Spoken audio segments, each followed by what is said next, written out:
Welcome, welcome to Watch with Style. What's up, JD? JD, you know you early. Look, y'all. First of all, I'm gonna start it with this. I don't care what you Northerners say, you Yankees say, all that stuff. This damn game on TV, Buffalo and in San Francisco, that's not football weather. That's bullshit. That is ridiculous, in my opinion. I know I'm a Southern boy, but this is just ridiculous. That's not football.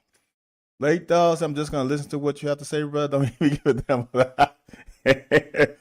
Late dog, there really ain't that much to damn uh break down. To be honest with you, I mean at this point in the season, we are who we are.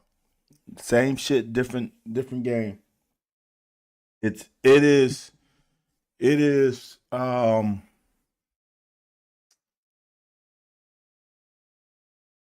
it's ridiculous. It is. You know how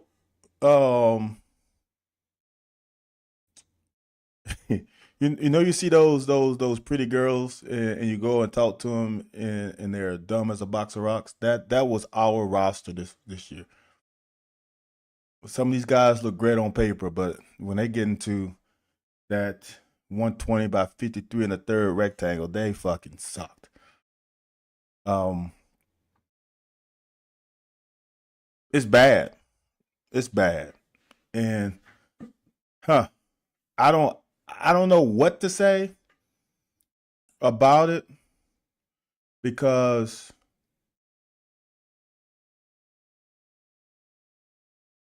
I was one that thought it would be different this year. And I'll say this as I tweeted out somewhere or at some time today.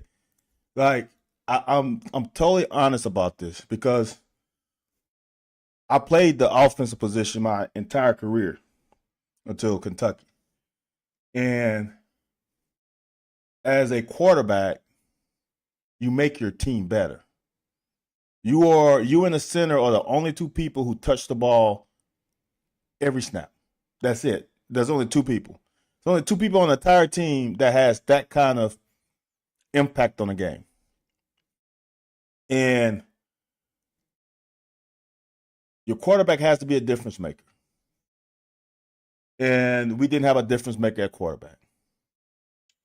And that hurt because that affects the whole offense.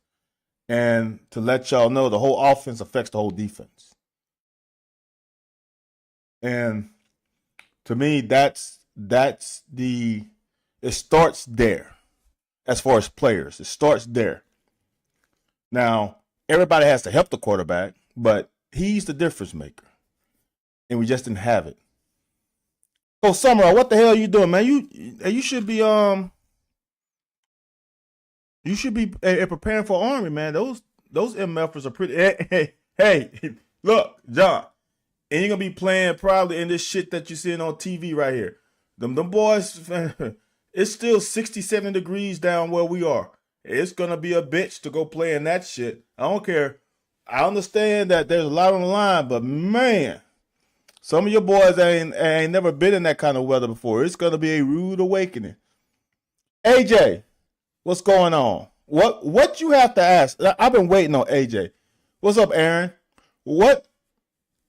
I gotta answer Aaron quick. Did we get enamored with recruiting rankings? Not that's hard, Aaron. That's very hard to answer.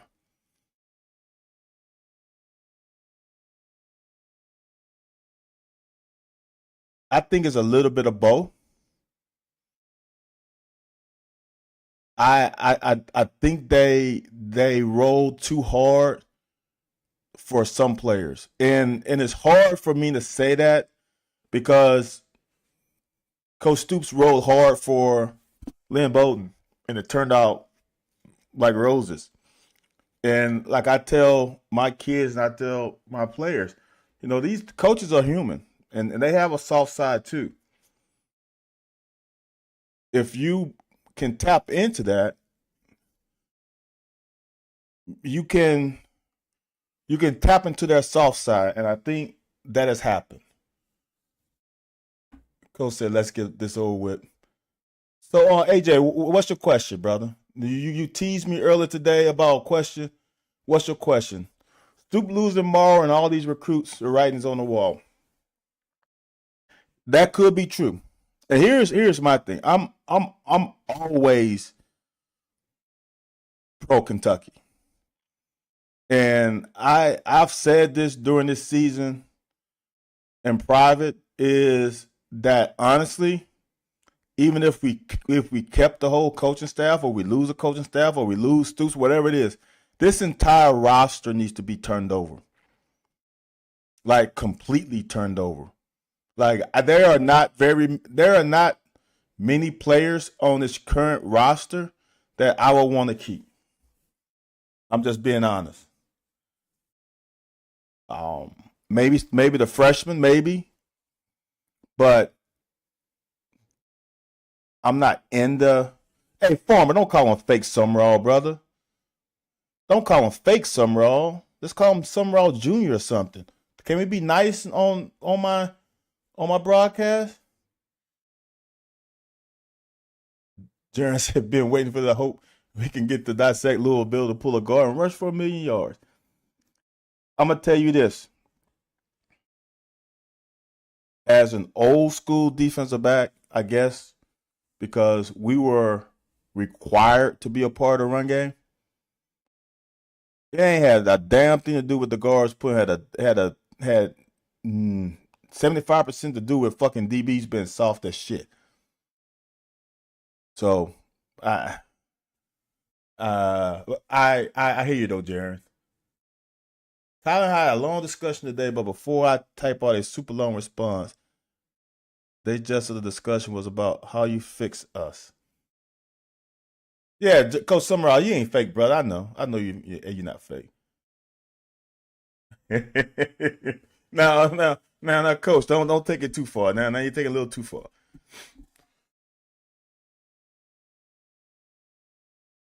AJ said fix coaching change roster, all that. All right, you have you have brought yourself to a point where you can't go back. Um, the Mincy video thing is overblown. I totally get it. I totally get the optics is bad, but that is totally non-important. He ain't fucking played. When the last time Mincy played? He that's that didn't matter. But I understand when a ship is falling, you fucking notice everything. You notice every damn ripple in the water. Here's my thing: is changing coaches is not a hard thing. The thing is finding the next candidate. I mean, You can be fortunate to find the next one and be great with it, or you can be like Florida and still searching for the next fucking head coach. You could be like Nebraska, searching for the next head coach. Like, I mean, if you look at Texas A&M, if you really think about it, I texted this last week. Texas A&M won 8 games this year. That's one more than they won the previous year. And they paid a guy $77 million to fucking get the hell out of town for one more win. Like,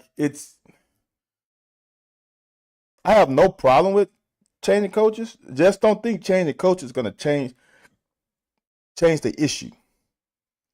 The roster, AJ, needs to be turned over upside down. I'm just being honest. The worst thing that could happen to us was NIL, apparently, because we did a bad job of vetting guys who were making a lot of probably NIL money. I can't confirm it because I don't know the numbers, and people can say what they want, but NIL affected us a lot, and in a bad way. So I would turn the roster over. If I could start from scratch, I would start from scratch. I mean, there are a couple guys that I'm just thinking out loud, dude. There ain't many. Honestly. It's guys I would like to keep, but there are not many guys that like I'm gonna be upset if we don't keep them. Like that's where I'm at. I will say this. If you're gonna keep Coach Stoops and you still want to run a 3-4 defense, you gotta keep a hog in the middle. So I'm starting with Silver or Josiah's got to stay because you ain't gonna find unless you can find one off the portal who's an anchor. To me, you have to keep that. The whole secondary can go, every single one. Now I know I would like to keep Nichols, but secondary can get the hell up out of here. You have to keep Rayner. I think Souls is a good piece. I don't know about Robinson, the Smith brothers. That's some freshmen I don't know about. If a new coach deemed there, if new coach, and that means Stoops too, deem them where they'll keep him, then we keep him. That's defensively. Offensively, who do you keep? I've been told Wood is a project. Keep him maybe. Keep Kobe Keenum. Everybody else can probably get the hell up out of there. Name somebody else on that O line. I'm way behind. I gotta get. Name someone else on that O line that you'll want to keep.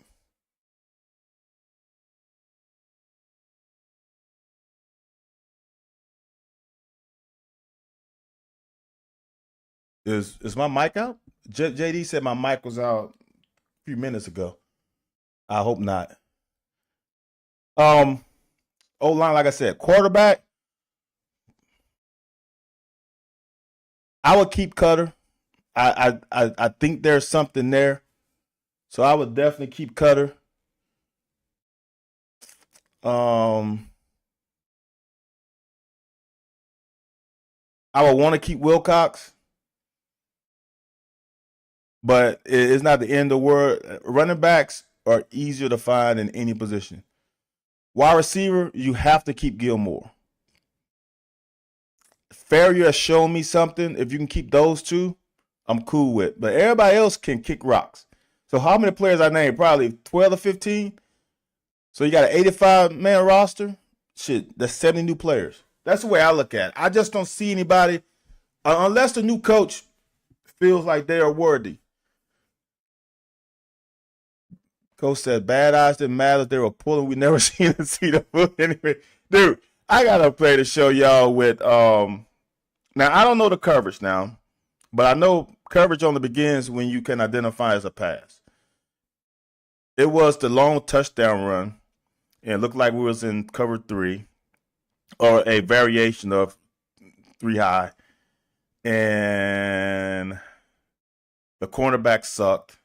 See, here's the thing. I want people to understand this, and I really believe this, especially after coaching. That's one big disservice that I think we're doing young athletes, and I see this at big schools, is dictating a side of the ball that a kid plays from an early age. Uh, I know kids that have only played defense. So for me, I'm gonna tell you, and on every level that I've been on, playing offense gave me a leg up in every level because I understood how offense is thought.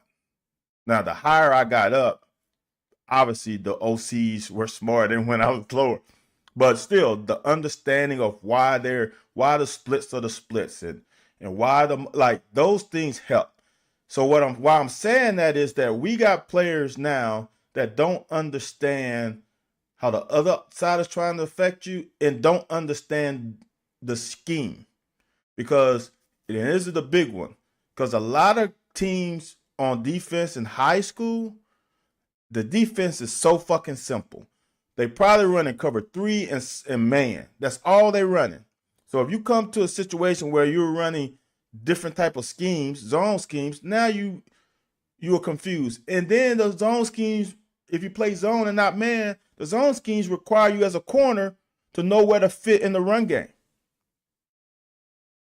So important. You don't want to play with 9, you want to play with 11. Because I think you would need to expand our staff, start pulling NFL guys fresh off fine stuff as analysts. We need more guys to teach, develop. AJ, that's an interesting thing. I asked that question. I don't know if it was in a group chat or whatever about who are our GAs and analysts. Because I know at fucking Alabama, they had a fucking shit ton. So I agree with you.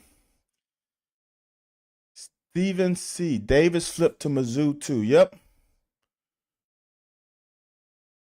I'm not, look, y'all, I'm going to be honest with y'all. If y'all are worried about kids flipping, that shit happens to every fucking team.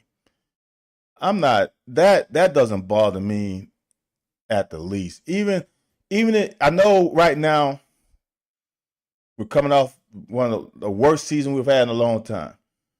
But the kids fucking, when you deal with these kids, man, that's not crazy. LSU talking about paying out $60 million to make Kelly go away. I haven't heard that one. Who are they gonna get? See, people, yeah, everyone's hoping to get lucky like Indiana, Syracuse. See, and that's the thing. Here's my thing with that. For example, let's go Indiana. Is that approach sustainable? Can you win those games year in and year out? That's my question. Because it's the same thing like people are complaining about Mitch with Stoops' contract. Just imagine if Signetti doesn't do anything next year. Indiana's stuck. That's how it is, man. People understand. You can complain about everything, but I would say this. In 2021, how could you not pay Stoops after 2 seasons, 5 years of going, or less than 5 years, and 3 years going, winning 10 games? It never happened in school history. You think Stoops called it quits to Vince? Hell no. Right, that has nothing to do. Brewers did all the player eval. Things went to shit when he got fired. I mean, what's the old saying? When I played, coaches don't decide. Coaches don't decide playing time. You decide playing time. Brewers didn't get fired. He got himself fired. That was the reason why he got fired. Keenum is transferring to Mississippi State. Oh, really? Is that neat? Is that news, Lake Dog? Is that confirmed? Alba? Is Sam's going to? Okay, thanks, Blue Shadow. Say my mic's good. I've heard. Okay. Wood, Keenum, maybe Kreese, and Sam on the O line. I'm not mad at that. Appreciate that, Tyler. John Gruden is. I'm not sure John Gruden wants to come and deal with this shit. Coach, I agree that we need to keep Ferry. Here's the thing though. If he goes, he goes. See, that's where I'm at. There are not many players on the team where they gotta stay. Fans should apply for any position. Hell no, Larry. I'm not. I don't want that smoke. Y'all will be on my ass when we losing. Hey, we had a third quarterback not no down at this. Hey, that's not that's not the that's not the only guy. That's not the only time he's done that shit. You know what's the worst thing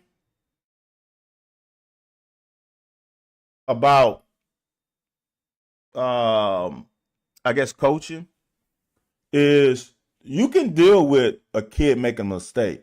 It's the kid making the same mistake over and over again. He did that in a game, was it Tennessee earlier? Come on, man. You if I'm sorry. There's a lot of responsibilities that are laid up on a quarterback. But that's why the special ones are good at it. It's no way that and he ran out on fourth down like easy. Like just dude, fight for yardage. It's like the Barry and Brown approach to fucking running the ball.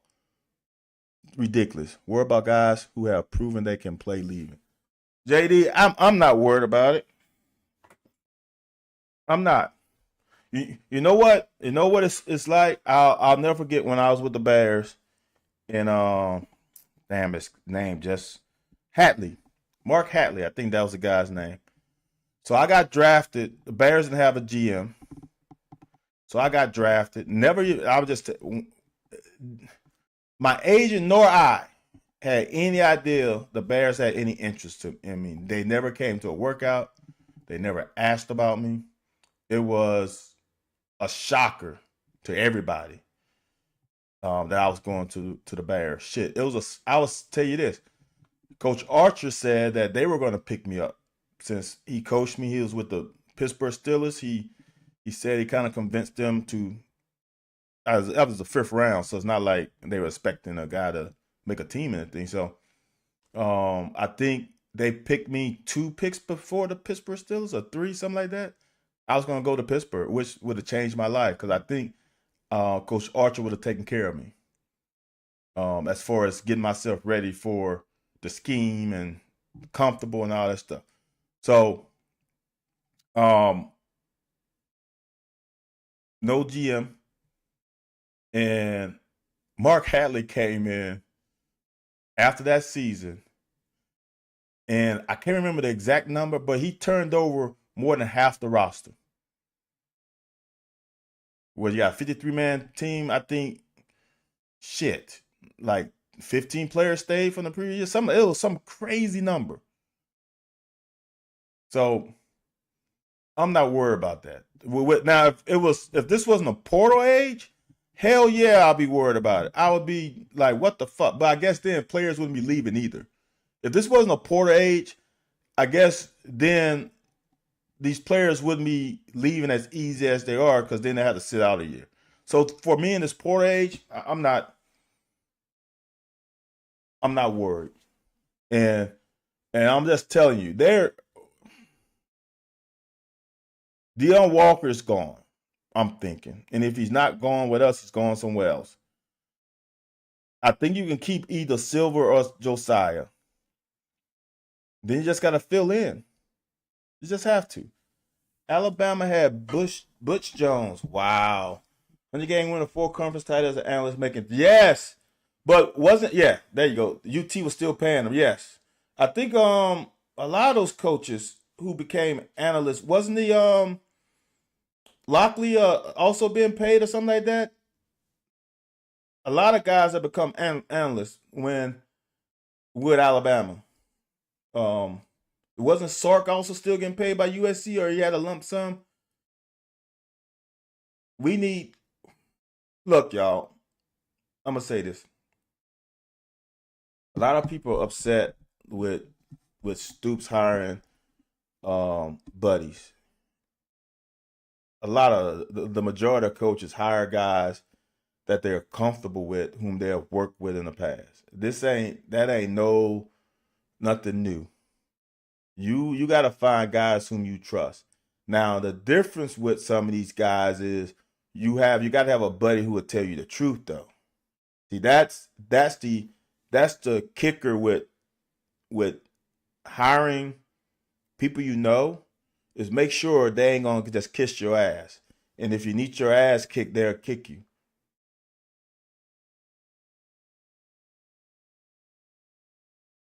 Keenum is my friend next door neighbor. I don't sense he's leaving unless something has changed lately. Yeah, look. Here's the thing, man, and this is if there's high school kids listening, I want y'all to understand. Leaving isn't always the answer unless it's like the NFL a little bit. Unless you know, unless you handpick a place that needs a guy at your position. If you're just leaving to leave, it's very difficult. And here's the thing about none after high school. If you're fortunate to play in the NFL, it's the same thing. Every year they are potentially signing a guy in college or signing both, or signing a free agent in the NFL to take your spot. Every year, each team is upgrading position, regardless if you were a starter or not. It does not matter. You better be a certified dude to even be a little safe. I want y'all to understand that just because you leave here and go to XYZ school and think you got a spot, just remember the next recruiting class, they are recruiting a guy to replace you anyway. So even though it's in my opinion, it's got to be a situation where you just are beyond, like you are stressing yourself out. Either school is hard, you're not comfortable in the surroundings, whatever. It's got to be unfixable because if you leave, it doesn't guarantee. I mean, damn, just look at the damn quarterback that we just had, Brock, coach's son, right? He leaves Georgia, comes here, and it's not what he think. It's not what he probably thought it would be. I I am a believer that every kid should be able to leave, but I think every kid need to leave for the right reasons. Now, if you can get some more money somewhere else, hell yeah, leave. I'm on that side too. If you can get 200,000 extra bucks and still be a backup, fucking go. Hey, I'm gonna just tell y'all. And I left college with nothing. Ain't nothing better than leaving college without any tuition, any student loans, and also have two, three, $400,000 in your pocket, dude. If you can leave college with no student loan and $200,000 in your pocket, you have won. So I ain't got no problem with that either. So Sarkisian did before being Alabama's OC, Lockley, O'Brien, exactly. Don't need yes man. I don't mind. Look, you need people you are comfortable with, but like Coach said, they can't be yes man. They gotta challenge you. And I will say this: if you are that guy who gotta have friends who agree with you, I'm looking at you sideways too. You gotta have friends that are true friends who will tell you when you're fucking wrong and tell you when you gotta change. Like be honest with each other. That's the only kind of I just don't see the other way. There's so many kids that jump in the portal and never play another snap of football. Exactly. And in the portal area, if you hang in there eventually, there's a good chance you get pushed to the front by default. If I could have left college with 50,000, I would have been a AJ, dude. I'm telling you, if I could have left college with, yeah, Shit, 15,000. Because I didn't have student loan. 15,000. That would have helped me out tremendously. These kids are gonna leave college. Some of these kids are gonna leave college with several 100,000. If you do it right, man. I'll never forget. I had a teammate that got a Pell Grant and didn't spend his Pell Grant and had a shit ton of money. He bought a home, I think, right out of college because he had a down payment. Like that kind of shit, dude, is huge. Like I don't think people understand that.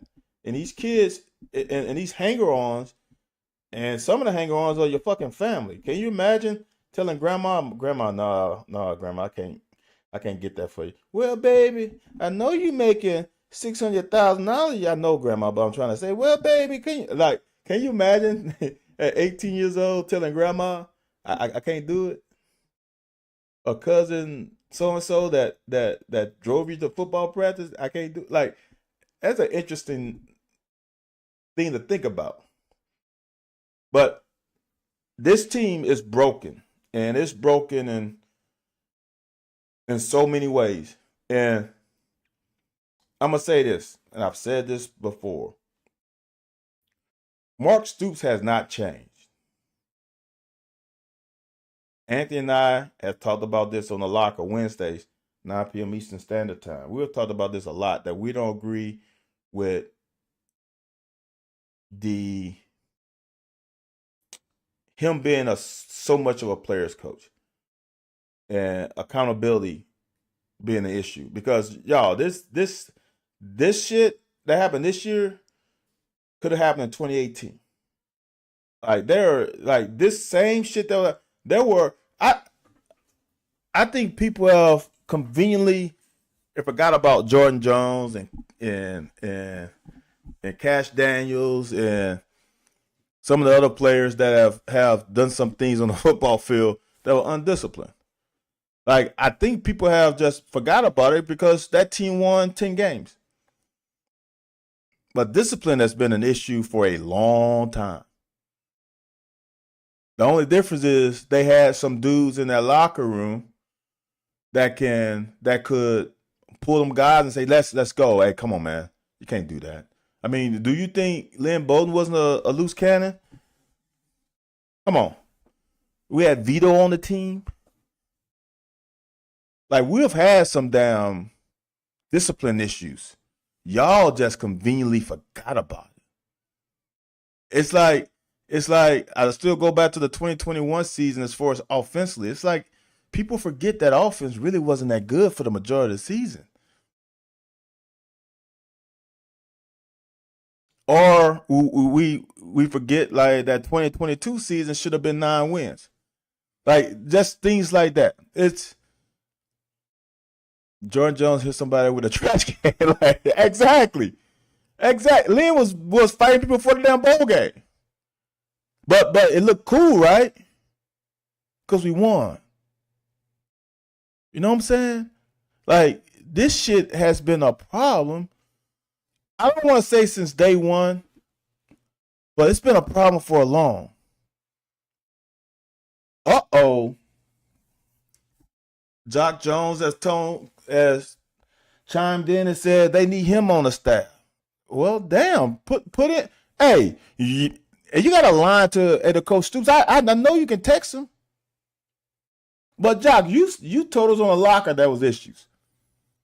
So get on in there. You already know the issues.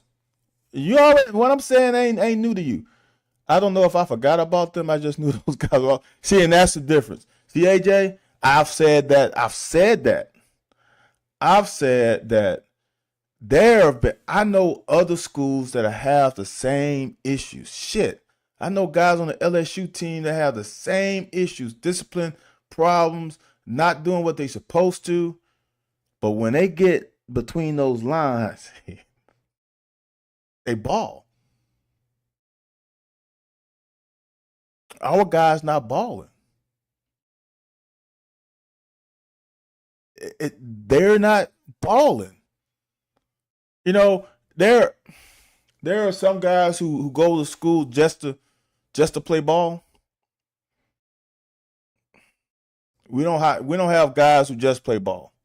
And I don't think it's right because I honestly believe you should go to college to get your degree because your football career. Look, man, I know guys that I played with in the NFL that's struggling. So, Jock said, I told you last year what the price. I know you did. Don't worry, I'm going to see what I can do. Got to get back home and not worry about. See now, Jock. Now, you don't have to worry about the NL, but them players are worried about it. That you got to find the. You got to find. Look, they didn't do a good job of vetting these damn players, y'all. It's not just one. See, it'll be different. If it was just one or maybe two. It's a handful, and it's bad when your best players are part of that handful. They say Nash says stay in hell when I agree with Louisville, but their team had it said all right. UK wants to talk tough. That's it. You need dude. And look, man, I'm trying to think of when it started. I know my mind goes back to Carrington Valentine with his talking. That shit pissed me off. Um, that to me is when I can remember, and I know I'm paying attention more and more to the DBs than anybody else. That's when I was like, "What the fuck?" I ain't got no problem with talking. Now I didn't like talking because it's a fucking waste of time. But if someone approached me in the wrong way, I got a sharp tongue too. But for the most part, I didn't talk. But man, Carrington fucking talked all the fucking time. It's like, fuck, dude. Why getting beat? Why getting beat that damn Vandy? No, I don't think that was. I think that was Jordan with the trash can, Aaron. Uh, get your ass on the staff, Jock. See, but Jock, are you comfortable being a GA though, or are you thinking you're gonna take Mike Stoops out? They definitely need you in the fucking building for damn sure. I don't think Coach Stoops will stop you from getting in the building. We returned damn near 17 stars and had no. Hey, AJ, what did I say? One of them is on the chat right now. I said the worst thing that happens we losing Jock and DeAndre. Losing Square and Jock. What's gonna hurt that defense? And it did. I look, and Jock can attest to it. He can say Jordan Lovett played better with those two linebackers. I don't know what they told him, but I guarantee you they told him to fucking do your fucking job. I guarantee it. Lynn was trying to fight for pregame, but it wasn't. That's true, Coach. It wasn't fake BS. You knew when he was walking around shirtless, he might look like a fool, but that fool's not. Look, you're right, Coach. That's what it's the fake gangsters. It's the studio gangsters that fucking just burn me up. Because not one of them, if it wasn't on the football field with shoulder pads and helmets, that it would go in the parking lot and fight. Shepard had a. I appreciate that, John. Look, y'all, I don't know where you go. I really don't. If y'all follow uh Jaquez Green from Florida, who just terrorized us back in the day, he has had to go back and forth with Florida fans, and he says it better than me. But all the things he said is what I've been saying. Here's the thing with me is I'm always riding for Kentucky, regardless of who the coach is. Always riding. You ain't got to ask me a question. If anybody, whoever comes to comes to Lexington, has my support. They ask me to do something, I'm there. So it doesn't matter to me whom the coach is. I I really don't. I really don't care who the coach is, as long as he does the players in the university right. And if Mitch Barnhart or Stoops himself decides he ain't up for the job, then let's find the next guy. And I'm gonna say this for all the talk about John Summerall, I think Summy would be a great choice.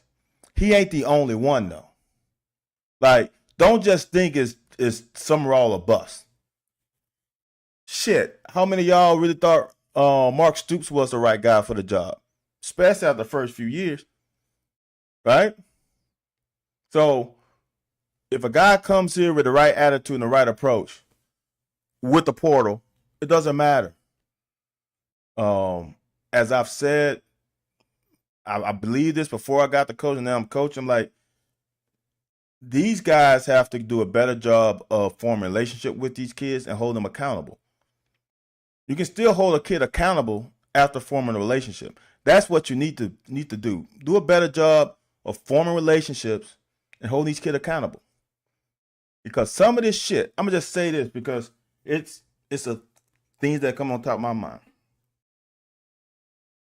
Like the fucking Tennessee game. If Just think about that. If Maxwell Harrison doesn't get the fucking personal foul, that game is a little different. I mean, Texas game. I said Tennessee. Texas game. You can't fucking do that selfish shit. That shit needs to be handled. See, first of all, I don't know about y'all. Well, I don't know.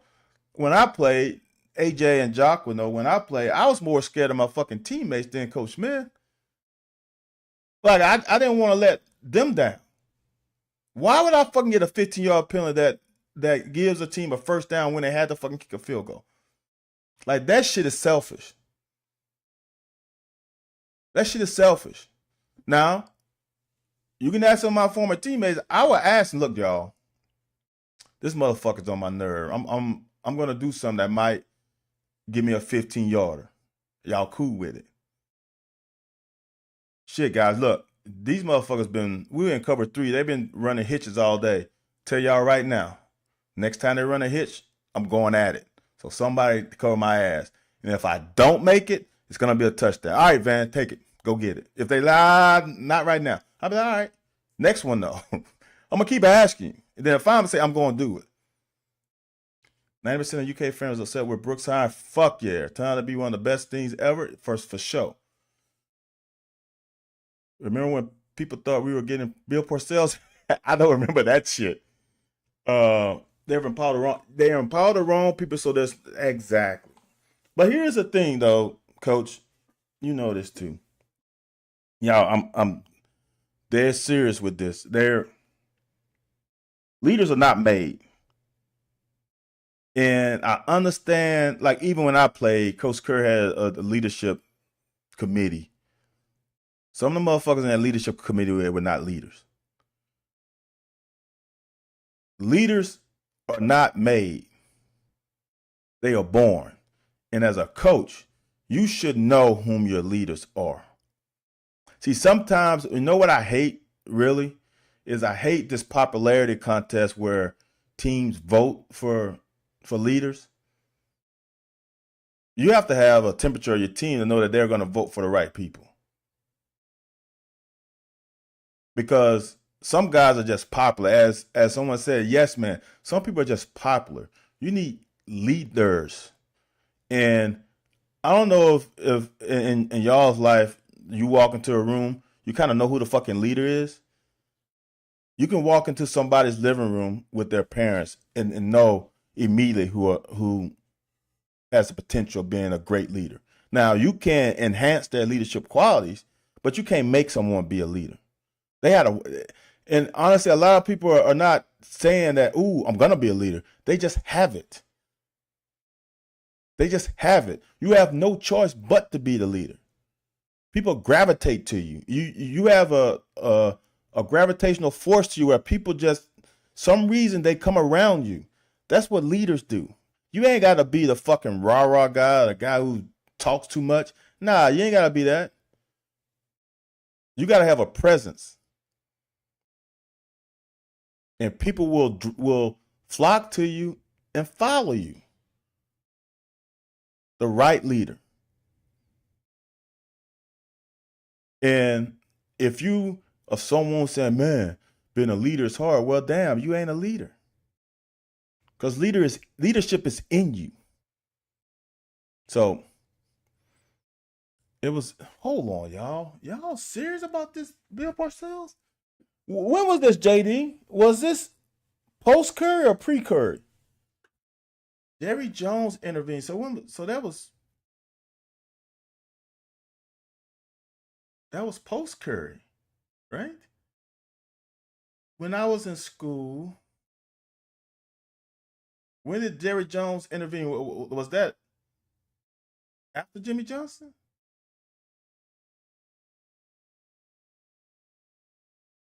Big Tuna was coming to Lex. I'm with you, Tyler. That's a new one for me. I did not know that either. I thought y'all were joking. It was in the works. Why did Big Tuna want to come to Kentucky? Just had this conversation with my staff in the off-season meeting. Today we're putting a couple guys on our leadership council. We have to be leaders, but aren't yet because they need to be developed around a group of peers that are going to elevate them. As far as a leadership, there's got to be something within you that allows you to be led. Yep, that's substance. That's been a team first. Yes, guys, you can be all in and still make sure. I'm telling y'all,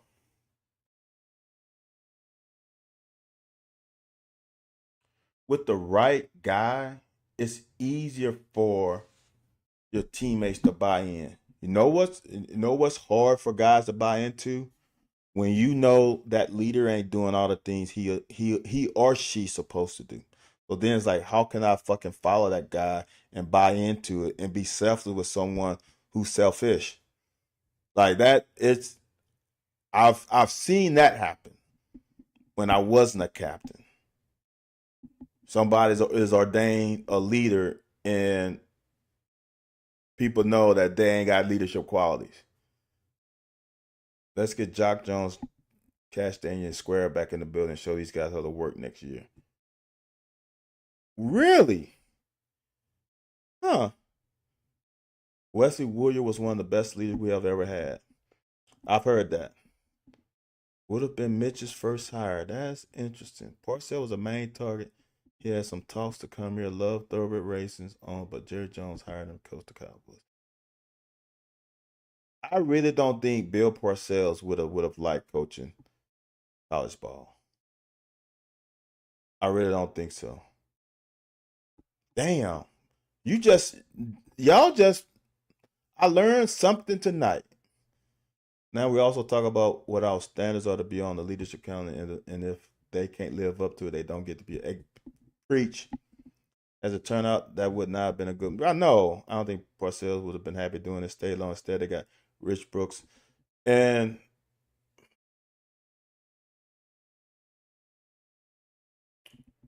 hmm,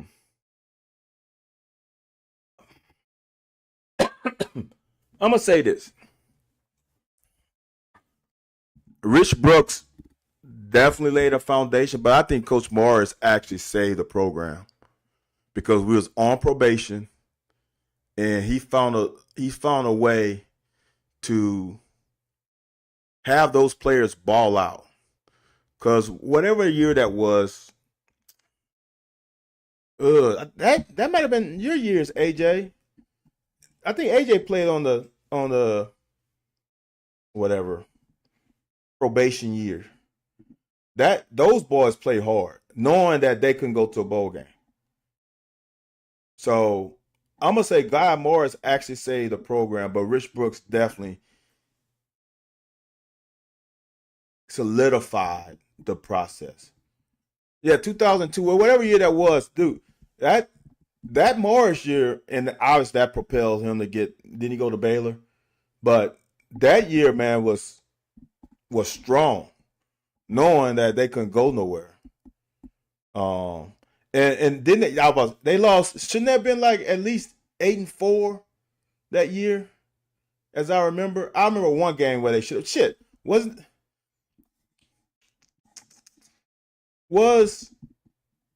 Was that the Bluegrass Miracle? Was that year 2002? Well, see, Coach Chandler, it was. I thought that was Taco Burris year. Yeah, yep. That game right there puts you 8-4, and I think they lost another. They probably could have been 9-3. So to have that game and to have those stipulations around it, no. JD, was there not another game in that season where they should have won? I remember that season vividly. That they should have been 9-3. Was it a song? I don't remember exact, but I remember there was one more game, Coach. Accountability has to be a major factor when it comes to team leaders from here on out. Like you said, you were scared of your teammates more than your coach. As a leader, they should put that fear in others. Look, y'all. Here's the thing, and this is me as even a coach now.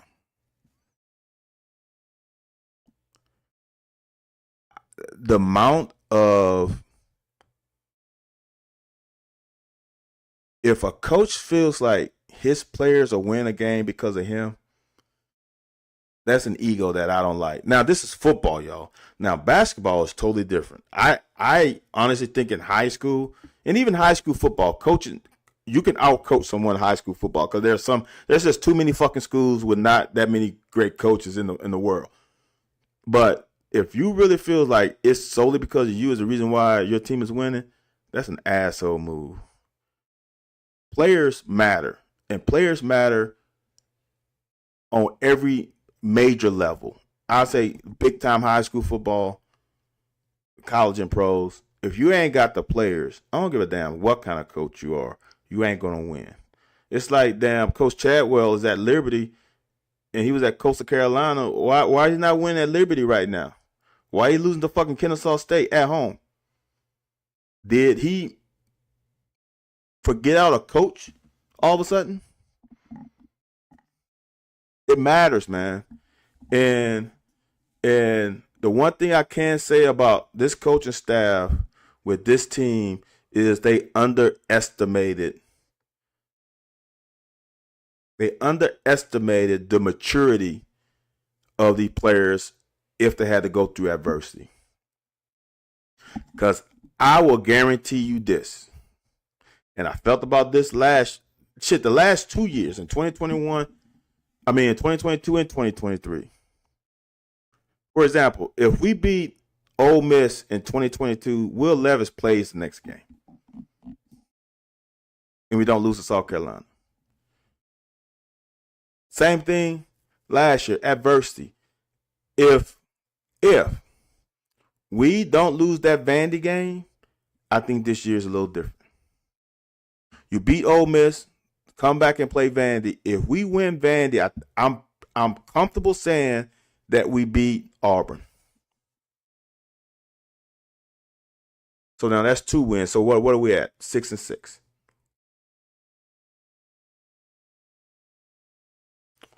But I would go back to this.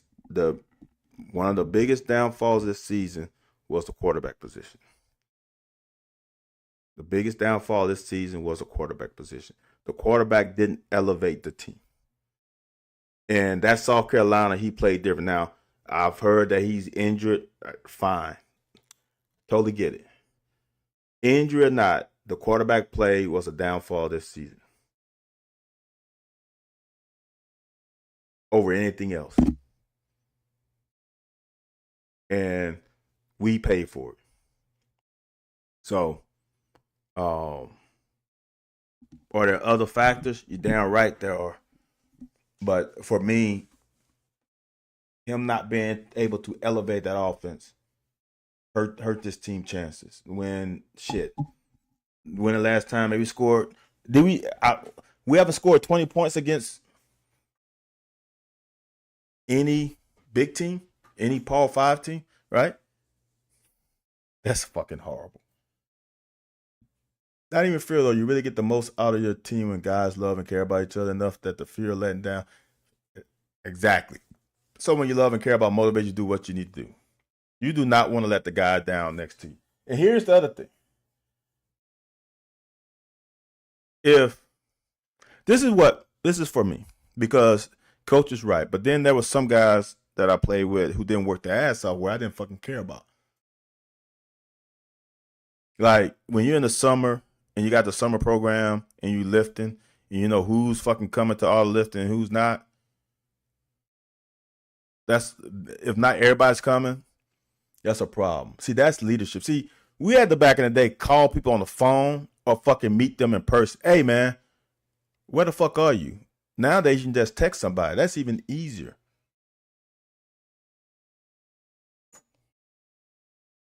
But AJ asked to fix. I wish I had the exact fix. I will say this: if I don't care who the coach is, if Stoops is the coach, the next coach, you gotta kill it in the portal. You gotta fucking nail it down in the portal. You can't make. You got probably a 2-player a mistake margin.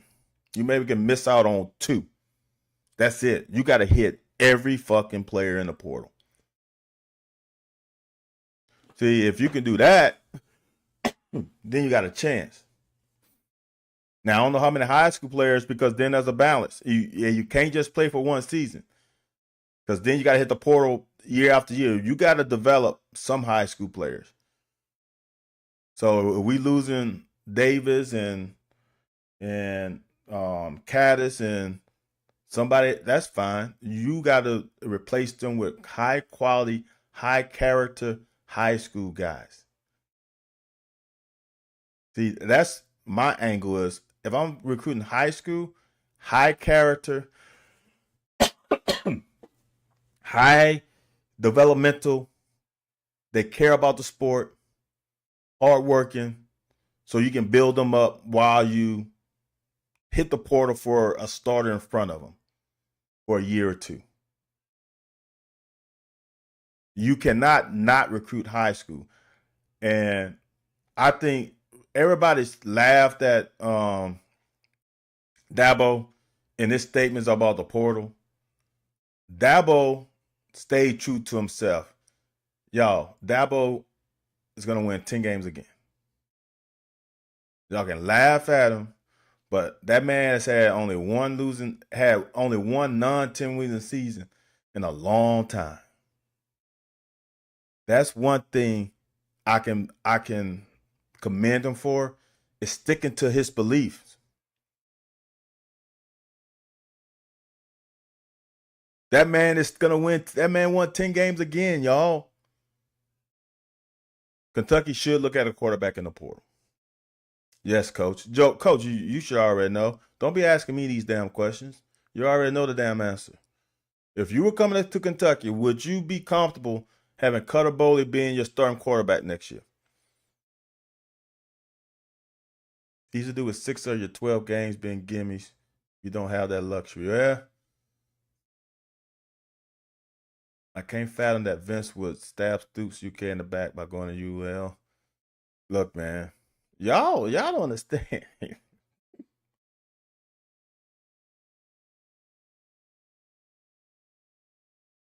I'm a counter your statement, Cobby. I couldn't fathom Mark Stoops leaving Vince Morrow at Kentucky if he was leaving to go to Texas A&M. Can you imagine if your boy didn't tell you? I don't know the whole story with this, so just take it with a grain of salt. Are you telling me that if Vince didn't know about the Texas A&M job, that he would be cool with it? No, man. That ain't. You got to do what's best for you and your family all the time, every day. You're ignorant to not constantly look in the portal for any advantage. Sometimes the advantage is your foe not having them. For sure. What are you selling for good players in the portal is a chance to fucking play. It's easy, Craig. All right, Craig, I got a question for you. What did Vandy sell to good players in the portal last year? What did Indiana sell to good players in the portal last year? Playing time and some money. Those are the two things. What Dion said, I'm bringing my luggage in his Louis V. You ain't bringing Louis V, coach. You see now, coach. Now you damn capping. I know damn well you ain't got no Louis V. You have Samsonite at best. You ain't going the designer route. You damn right, coach. I would help you pack. You brought me players. You brought me players. I'm confused with that statement, Craig. Said it from day one. The Porter recruiting and development has to be your cake. Porter can only be icing. It's more than that. Your culture shock unless you're Dion. See, but here's the thing, AJ.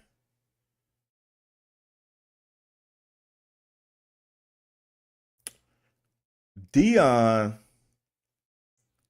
still got a lot of high school players on that thing. And Dion brought players from Jackson State, and Dion is Dion.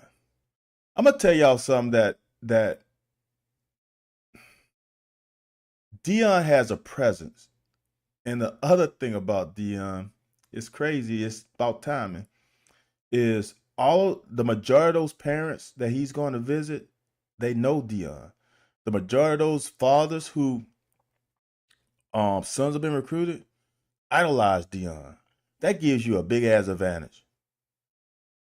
That's a big ass advantage. That I don't think people understand how big of an advantage that is. Dion's on TV. Dion is a culture like icon, but Dion also connects with players. Like I don't know, I don't like Dion is different. Dion is different. Dion is 101. Dion can do it because he's 101. Dion also was fortunate that his son was the damn starting quarterback. Uh, Dion's also lucky that he was able to bring Travis Henry there. See now, also when you bring certain type of players who have influence, they can influence other people to come to. And if someone can influence you to come to a college, that's a damn leader.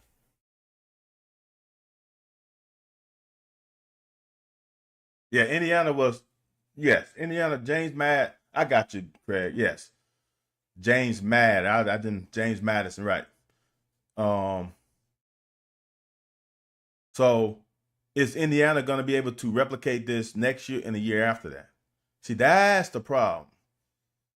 See, I remember when I was coming out of college, was that 96 football season. Remember when Northwestern had that miracle run? Northwest ain't haven't done much since that. Like one season is cool. That's why that second 10-win season was big for Stoops. The first one was the second one solidified him. And to do it in what 3 years made it even more impressive. Because honestly, the COVID year to me you take out. So in one year, so he went 2018, 10, 2019, whatever they won with injuries to Terry Wilson. What they won 7. Then 2020 don't count it in my opinion. Then 2021 win 10 again. That is solidified. Yeah, Vandy goes 6-6 and they are fucking doing backflips. I mean, that's look, y'all. Every program that I can think of has had a down year. Shit, look at Florida last couple of years. Look at fucking Arkansas last year. I think Arkansas won 4 games last year.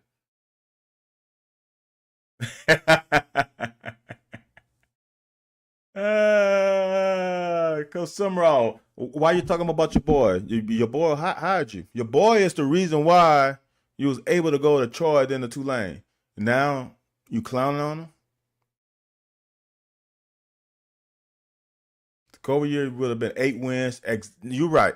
What were we 4 did we end up 5-7 that year with the bowl? What was our record that year? 2020 our end record because we won the bowl game. Was that 5 wins? Because you're right. If we won 5, you got to give us. Whoa, AJ, you got to give us 4 because we was gonna beat Louisville that year too. So if we won 5, that's a 9-win season. 5 and 6, that's a 9-win season.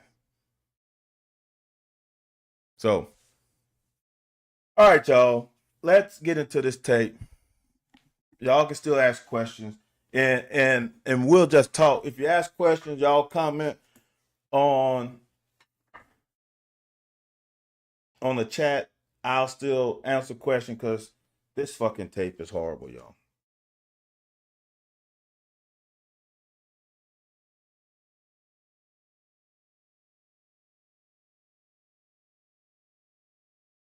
So we get into this condensed formation, which I think I know some people when Scangarello didn't like the condensed formation. I as a defensive player, you fucking hate condensed formation. The only problem is we missed one block. We missed one block, and it's a hard block. You got Dane Key blocking an inside linebacker. You got Dane blocking him, and he makes the play.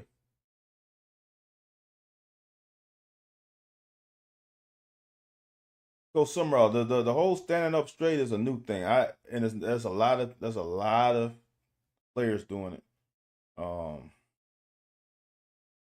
don't know.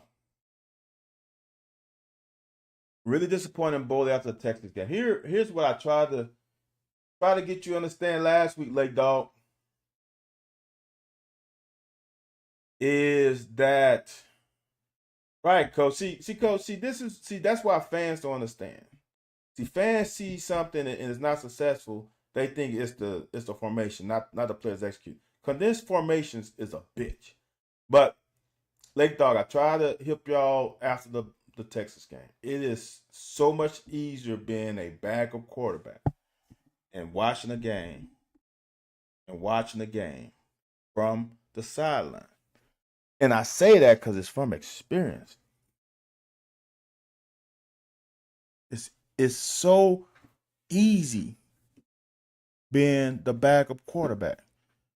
Because the first thing is, especially if you are like Gavin had to get prepped for because teams knew he was coming in the game. Because after the first game, we showed them that this guy's gonna come in every other fucking play and affect the rhythm. But that Texas game, they didn't game plan for Cutter at all. If they did, it was minimum. It was either Cutter was gonna start or not. And those players, it was different. Cutter got a feel of the game. He came out the halftime, warmed up. It's like he started a game. It's like him starting at halftime was so unfair. It's almost like he played in the game before the game was played, and Texas had no idea because he knew what they were doing. He was comfortable. Now you get into a whole week prep. Stoops had to announce him early, so then Louisville knew, okay, let's just prepare for him. So now they're preparing for your ass. Now, all eyes on you. Now, he also playing at home in a rivalry game. Now, he's amped up. Like, there's so many factors to this that, like I said, like AJ said, after Murray game, like, I want y'all to understand that this is a process. And I'm 99.9999% sure that they handle him the right way. The only one that I'm concerned about was the Florida game. But other than that, they brought him along like you are supposed to bring along a young quarterback. He wasn't ready to start week 2, 3, 4, 5, 6, 7, or 8. So this is the learning process of being a starter. The great thing about it now, he gets a chance to, what's the word? He gets a chance to look back on it and learn from it. Simple as that. Do you feel like the Texas game the players want to cut at the start? I felt like the start of the second half there were just so much. Um, I'm gonna say this as and this is why I'm saying it. Chase, if you asked me that during the game, I wouldn't have an answer for you. But after this game, I think it was obvious that Brock was done because Brock should have been the backup. When Cutter got hurt, the next guy called in should have been Brock, not Gavin. So that means to me that Brock has melded in for this season, and that's not good. I think as a player, you had a feeling that maybe Brock was injured. He was playing through tough times, and we need a guy who was healthy. It seems like Cutter has some personality to him, that it factor. Um, so maybe it's that. There wouldn't have been no. I'll say this, Chase. There's no excitement if he doesn't complete that pass to Barry and Brown. So Wimsat and Macklin seem to be on the same page. Why can't that happen with all the receivers? I'm guessing the locker room has clicks instead of a team. Wimsat and Macklin. Um, I'm gonna be honest with you. Is as a quarterback, you have I'm a you have a rapport with certain receivers. And this is me in high school, not on college level, but I had I had belief in one of my receivers, two two receivers that they were going to be where they're supposed to be all the time. So there was a couple receivers that I wouldn't fucking throw to at all. I mean, that's the honest truth. If I'm gonna give you an example, I'll play the quarterback outro. There's a pass in outro that um maybe I'll put it here, y'all, since this is the last time we'll be here. Let me see if I can find my outro. So there's a pass there where um I shouldn't throw to a certain receiver. Let me see if this is it, y'all. And he's wide open. And I made the difficult throw. And I shouldn't have. Let's see where it is. I made definitely the harder throw. I'm gonna show it to you, and it's gonna be obvious when I show it. So you form a bond with certain people. It's right here, y'all. Watch this. Now this is an arrow curl route. This guy's wide open. Right? Look at it. If you see it in the picture, that guy's wide open. He is wide open. I know it's blurry. Watch who I throw it to, and I throw it over the head of a defender. See that? Look at him. He's wide open, right? I'm just saying, right? So honestly, I should have thrown it there. But I made a throw where I'm going to throw in between two defenders. And I remember the play. So it's not like the play is a shock to me. I remember the play to this day. I know what the play was, and I know who I should have thrown it to. I just knew in that situation whom I wanted to throw it to. And honestly, I kind of made that decision up pre-snap. Damn, JD. Hey, JD, you are older than I. You older than I. Atari, that's wrong, man. Ah, y'all wrong. Oh, y'all are so wrong. I'm so old, Coach Chandler, that when I was in high school, my freshman year, we had real to real. So think about that for a second. Oh, reel to reel. I think my sophomore year. Now there was VHS out, but the football team at reel to reel, and then we finally went to a VHS the next year, or might have had it during that year. Maybe the first few games were really, I can't remember. I just remember bringing it out. Maybe we looked at some teams from the previous year. I can't remember, but yeah, y'all saw it. Y'all saw it. Am I back to? Yeah. So condensed formation, bitch for defense. Dane has got to hold this block. He's got to hold that block. And it's that simple. If Dane holds that block, look at that kick out. Boom. We're about to come in and get that. Boom. This guy wrecks the shot, and this guy wrecks the shot.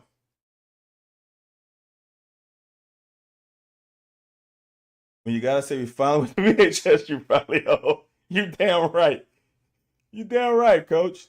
We no. There was actually conversation, coach. I remember there was actually conversation of should we go to beta or VHS? Because beta was supposed to be hot. I thought beta was supposed to have higher quality, but nah, they was like, nah, we'll go VHS. It's cheaper. See that? See that right here? See that? If he's not there, y'all, want y'all understand? If he's not there, look at that block and look at that block. That's out the gate. There's nobody else over there. That's how close this fucking season is. One player. And that's a hard block for a receiver. Um, I understand why they did it, but it's just a hard block for the receiver. Would have been better for him to block linebacker, him to block DB, him block down, then pull out for that receiver, for that corner. Maybe so. But I understand why. I understand why they did it that way, but that's a bitch of a block for a wide receiver. I had typing class on a typewriter. Shit, I had typing class on a typewriter. Old school typewriter that go from line to line. And there was no, and the one I learned on didn't have the eraser strike key. Then they got that one. That was cool. But it still saw the damn indentation, so it wasn't like people couldn't see you made a mistake. The old pin and pull. Pin and pull. That was a good log by Farmer right here. Good kick out by Wood. But the block to me, the key block to me was Cox getting up to that linebacker right there. That was the key block. If you watch it in slow motion, frame by frame, that block right there was the big one. And then this to me was the second big one. That log by Farmer, because I'm pretty sure he thought he was going to have to kick him out. But when everybody blocked down and linebackers supposed to squeeze, when he squeezed that far, he had to log him. And I don't think people understand how hard that is to adjust right there. 1, 2. Two most important blocks. And watch how close. I truly believe if Wilcox doesn't get that little sideways right there, that this is 6. This is the last guy left. If that guy doesn't make the tackle, that's touchdown. Oh, shit. Watch the block by Farmer. Boom. That is a good adjustment. That is a huge adjustment. And then Cox on the linebacker. Boom. There's nothing else there, y'all. Look, This is the last. This is the cornerback. That's the last guy on the side. That safety doesn't come in and make this play. It's six. Second play of the game. Six. See that little open shoulder right there? That slowed him down just enough to get that safety over to make that shoestring tackle. Damn. Damn. Y'all, I want y'all to understand. Y'all complain about not y'all, not saying y'all in this chat, but a lot of fans complained about the O line, right? That's two plays, the first two plays of the game, where those are touchdown plays if a receiver holds on to his block and if that safety doesn't make that shoestring tackle.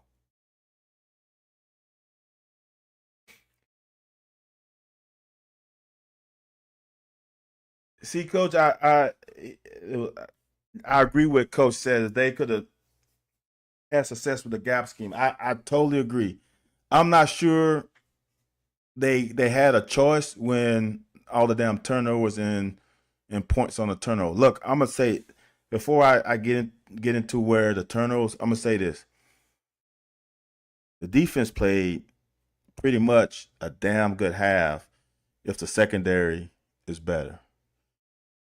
Remember, was there not three turnovers? There was a fumble and two interceptions in this half. Did they get? They got a field goal. I can't remember how many points they got off of it, but they played their ass off to keep this game to 20. Now they shot themselves in the foot on a couple drives, but we're gonna get a fumble here, and Louisville gets nothing.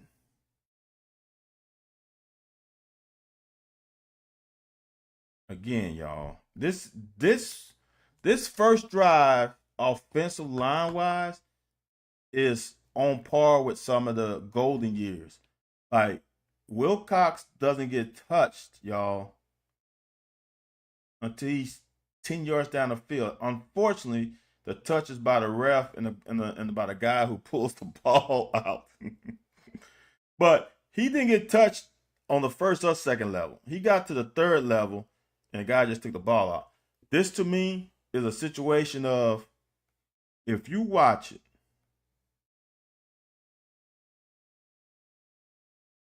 ball's got to be high and tight, and it's high and tight there. That's high and tight. That is a great visual of him running the ball correctly. It's just when he got to here, hit the ref, and now it got a little loose. Because I honestly don't think he saw the guy. I think he lost sight of the guy and then relaxed for a second. He's looking ahead and forgot that the guy was here.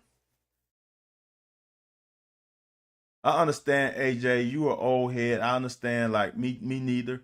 But I'm gonna tell you this, AJ. I just played in a game Friday that we lost, and it was 40 degrees at the start of kickoff. I think it got to high 30s for us, which is fucking cold as shit. And the the skill position guys had some damn good sleeve shit that was I don't want to say tacky, but you know the gloves now. I don't know if you know, AJ. The gloves now are not tacky, but it's I don't know what the fabric where when you rub a ball against it, it doesn't move. It's kind of like the same thing they wear on their arms. I'm I don't think the sleeves are the problem, but I do hear you from an old head. Like you Vaseline them damn arms and legs up, and your ass got to play with skin the ball. But I'm gonna be honest. I've felt this new age and material. That ain't the reason why he fumbled. I'm gonna just be honest with you. He fumbled because he relaxed. He relaxed after he hit the ref. Then he relaxed. That ball got away from him. Now it'll be something if you only fumble that one time. uh yeah, coach, that summed it up. That was unfortunate because I don't know. I, momentum and confidence plays a factor because I don't. I, I'm comfortable saying that Louisville was not a 40 something to what was our final 40 something to 10 whatever advantage over us. I really don't. So I think if you score on them first drive, like if Wilcox would have broke that second run for 70 plus yards for a touchdown, the game's a little different. I'm not saying we win, but the game's a little different. Yeah, no, that was clean. That was clean. But show me how many fumbles he had without seeing. I don't know. Has he fumbled this year, AJ? I thought no, he's fumbled before. He just hasn't lost a fumble. I don't think. I think that's his first lost fumble. But he's fumbled because I remember ball bouncing up right back to his fucking hand once or twice. So no, he's fumbled before. Y'all. So now Louisville gets the ball on the plus 47, and this defense puts them 3-and-out. 3-and-out. This play says, "Oh, they probably beat us, but if you lose 5 years in a row and the dude score right out the gate, that's the." I'm telling you, man. If we scored that, not so. The bad thing about this game for us is we got behind so quickly, and now there's so much pressure on the freshman quarterback.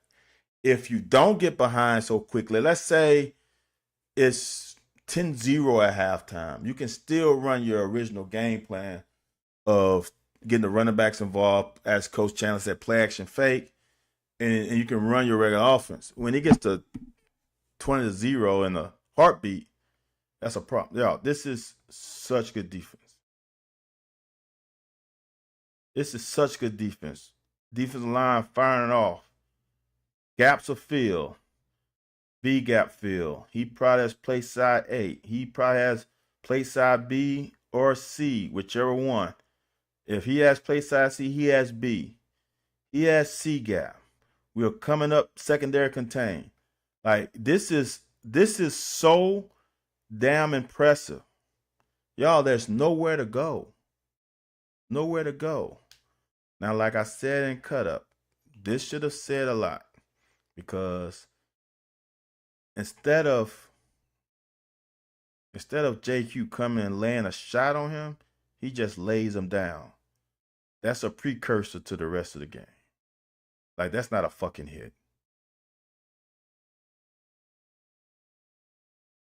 Nobody's open. Now, it's scary because here's what I want y'all to understand as if high school guys are watching this. Once it's not thrown here, from this point on, it becomes man-to-man. Whoever guys in your zone that you can touch, you latch on. Pop's got to latch on here. I don't know who that is. Could be probably Bryant. Latch on there. Now, honestly, for this, Pop's got to pull him up, and Childress latches on. You got to latch on. It's no longer zone. It's man. Pop should come off and pull that quarterback up. See, now, this is smart. Now, y'all, I'm just watching this for the second time. O-line is 4 yards down the field. Yeah, they ain't gonna call that. They ain't gonna call that, Jeff. You get 3, so you get 1, 2, 3. He's borderline. You definitely ain't gonna get that one. Latch on right now. Once he is latch on. Now, for me, the linebacker should pull him up. DB latches on. Childress sees Pop is going to stay, so then he's going to go pull him up. Now, here's the thing. The advantage of zone is eyes on quarterback, right? You keep your eyes on quarterback. You feel your area. You feel white jerseys come in your area, and you adjust. It's no longer zone. So now you turn your head to receiver and you play a man. Shuck missed that one. He's open now. He missed him.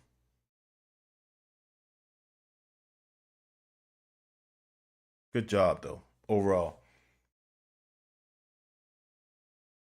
Every coverage is man coverage at some point. Every coverage, it depends on what zone you run. If you run a lot of match zone, yeah, everything is man.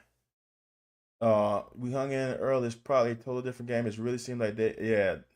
Look, y'all. I'm gonna be honest with you.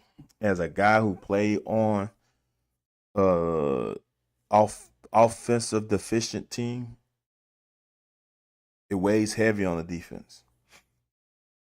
It weighs heavy on the defense because you have to be perfect. And I don't want to say quit. I'm comfortable saying that I never quit. But I'm also human saying that we can't let the team get up 3 possession score on us because it's gonna be tough for us for our offense to come back, and we got to be perfect. If someone can score on you 3 times, now, do you really believe that you're gonna shut them out the rest of the game?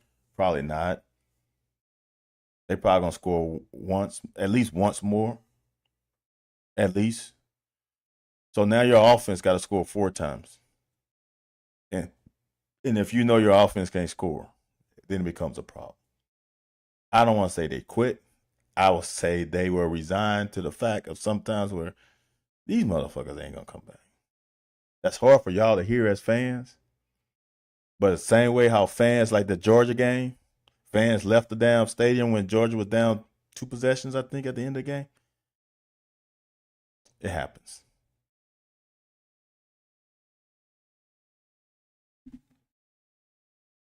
Yes, you're right, Coach. 20-7. Scoop and score ball game. Yep.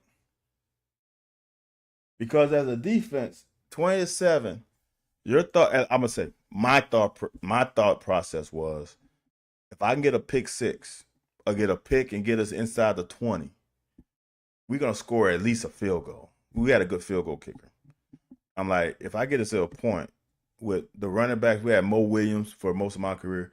Mo is gonna get us in the zone. If it's 20 yards or less, I feel comfortable with saying Mo will find a way to score that touchdown. So that would be my thought process. But once it went 27, like fuck, dude.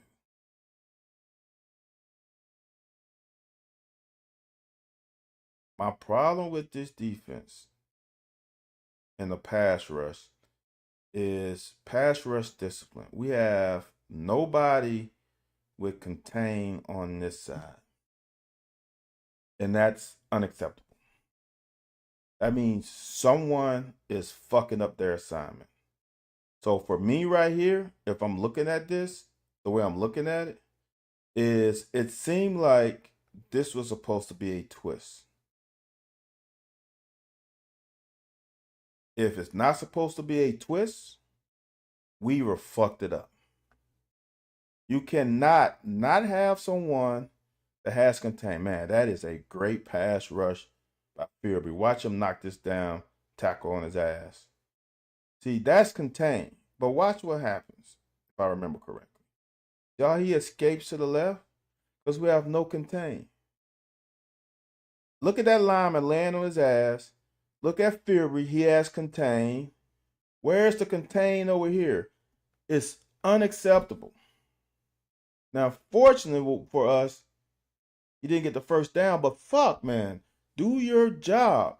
That's unacceptable. We let that quarterback outside the pocket. Now, here's what's. So, imagine this. We got the ball on the 12. Imagine if he got sacked right here. That's probably 10 yards further back that the punter has to punt. Instead of getting the ball on the 12, get the ball on the 22. Ask Coach Chandler how much that changes his play calling. Just those 10 to 12 yards. Getting the ball right here or getting the ball on the 22, 25 yard line. It makes a difference. Your play calling is different.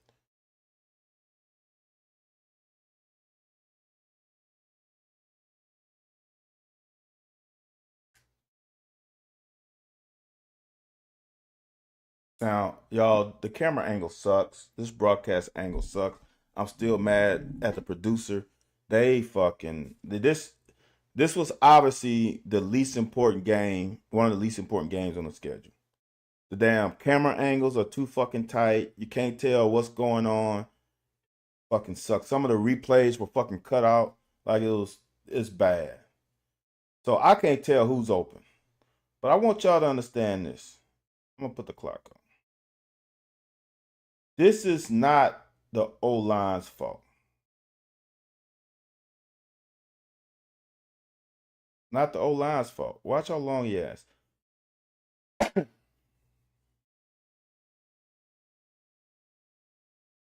Y'all, he had 6 seconds of clean pocket.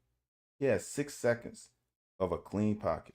He had 6 seconds of a clean pocket. That's crazy. That's crazy. That's one thing. Second thing, this is when Coach said, because you know to win this game, you have to flip the field. Exactly. Now at least one more first down. Exactly. I'm glad you're on here, Coach, because people think I'm crazy. One first down, well, Coach, not necessary. With a decent punter, if you get to the 30, I want y'all to understand this. This is what Coach is saying. We got the ball on the 25. We got a first down. We get the ball to the 35 or 36, 37. Let's say we don't get another yard. Let's say we're at the 35. It's 15 yards to the 50, right? Let's say we get a 45-yard punt. It's on the 20. I want y'all to understand this. I don't know if these numbers are the same, and I'm fudging these numbers because I don't have it written down. But Coach Arch, I had it written down in my composition book years ago. If you make an offense march 80 yards down the field, their chance of scoring, I think was like, I want to say it was 15% chance of them scoring. It was either 15. I don't think it was 20. Either 15 or 20% chance of them scoring points. If they start on there minus 20. AJ said 15. See, AJ remember that shit. AJ said 15. All right. So now, if they started on their, what was it, 35? I think the percentage went to like 35% chance of them scoring.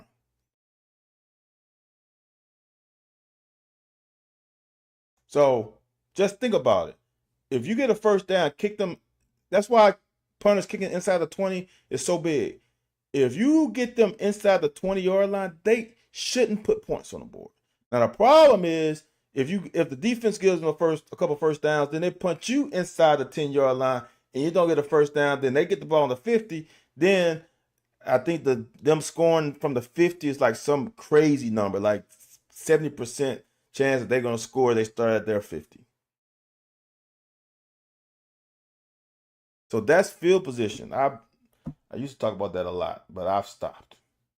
So now here's the problem with this, and this is the difference for me when you're not the starter and you're the backup, and the game has gotten away, and you can free will a little bit, the pressure off you.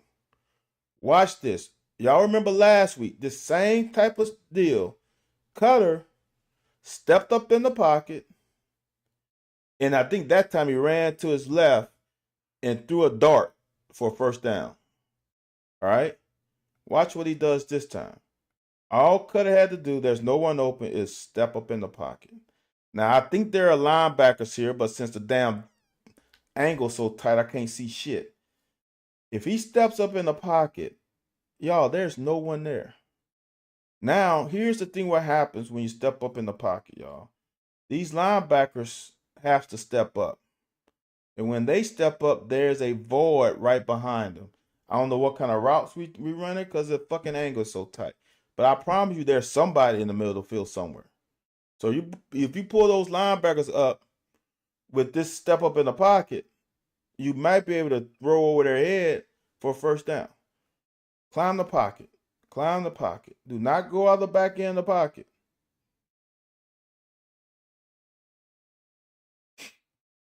I'm really surprised they threw on first down, though. Not going to lie. On the 12-yard line with a freshman.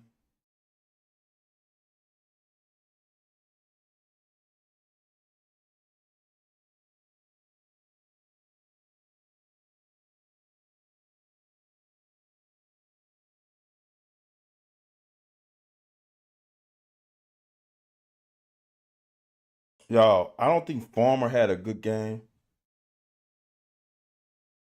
Russell Wilson, Joe Burrow put on a clinic today and stepping up in the pocket. JD, it's the only way. In NFL, you have to. Because when you step back and it allows the angle for the defensive player to be better, get a sack, and the rate of speed that defensive ends and defensive tackles run now, they closing that gap. You're gonna get sacked unless you Lamar Jackson or someone with that type of speed. Yeah, you have to step up in the pocket. And you can go sideways some when there's no clear path, but don't go back. I mean, I can pull up a highlight if y'all want to see a meme where I slid left, bought some time through. Nah, I'm not going to do it since it's grainy.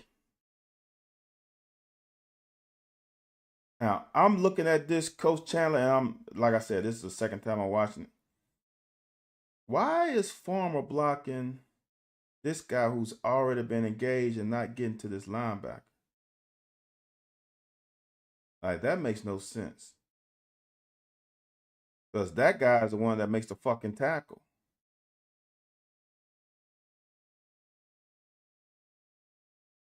That was not good by the O-line on that one. There was a miscommunication of responsibilities. 3rd and 7. Step up in the pocket, climb the pocket, climb the pocket, climb the pocket. That's a long ass throw, y'all.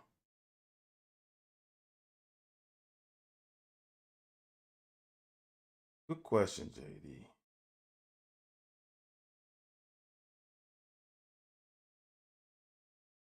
JD obviously, yep, it is JD. JD was obviously an O line, man.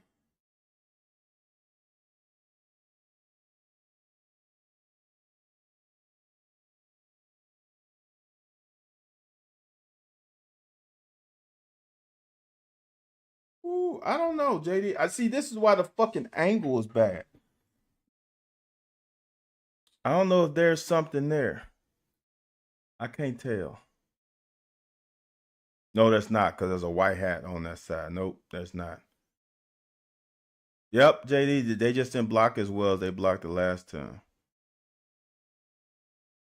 The last time Cox got up to that linebacker.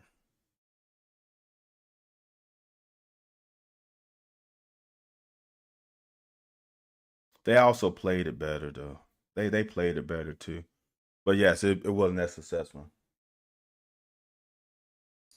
Yeah, they created a wall. There's a wall from what's that? From Cox to here, there's a wall. Dingle didn't do a good job on his block, and I think Farmer went to the wrong person. Coach Chandler would chime in and say, "Am I right?" I think Farmer blocked the wrong guy. 3rd and 7. Y'all, I want y'all to understand. In essence, it's not exactly, but if you go from sideline to hash is around 17 yards. It's a little more.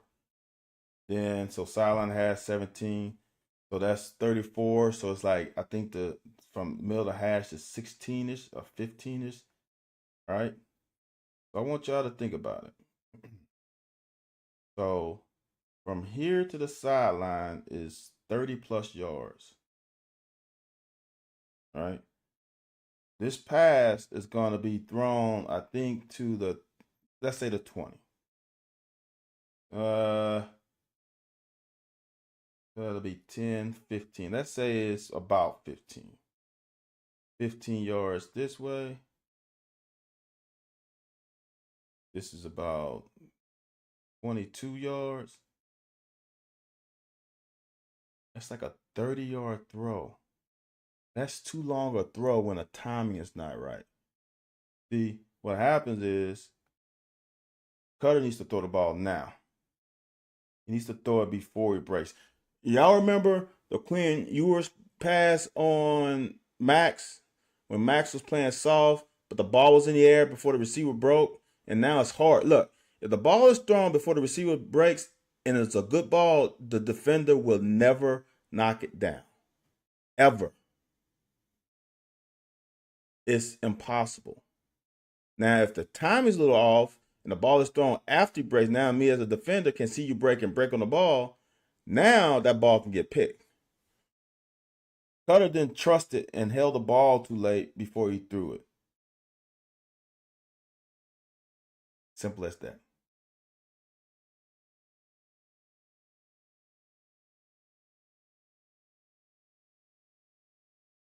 Y'all, this is just, I think I got an end zone cut. For me, as a corner, you can never be afraid to make a mistake. There's two things, in my opinion, at corner. You cannot be afraid to get beat deep.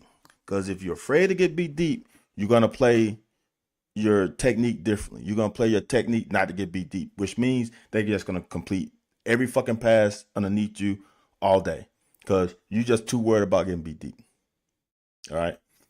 So that's one thing. Second thing is you always have to trust your instincts.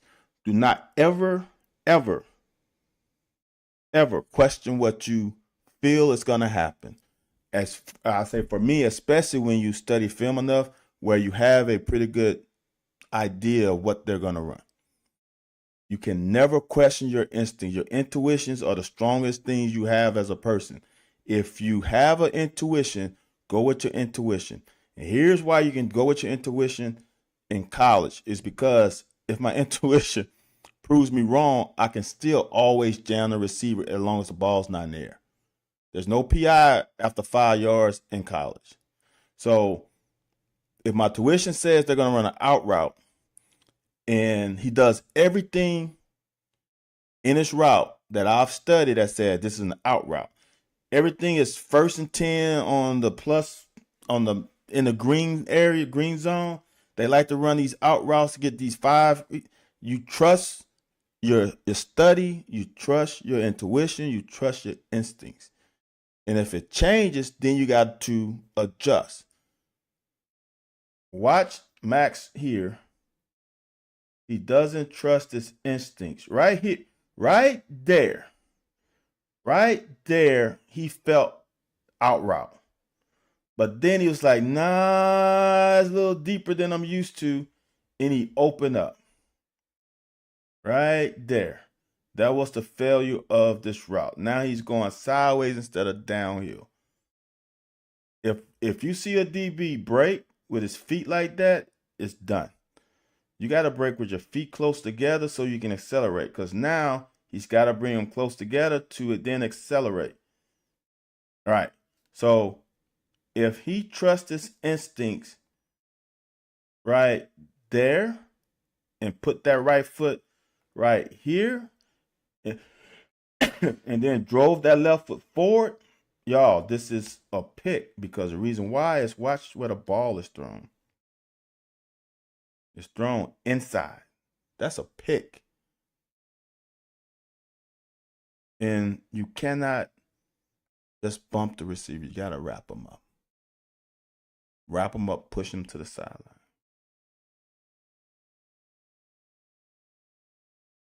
Ooh. Y'all had a jumping video. I don't know what happened.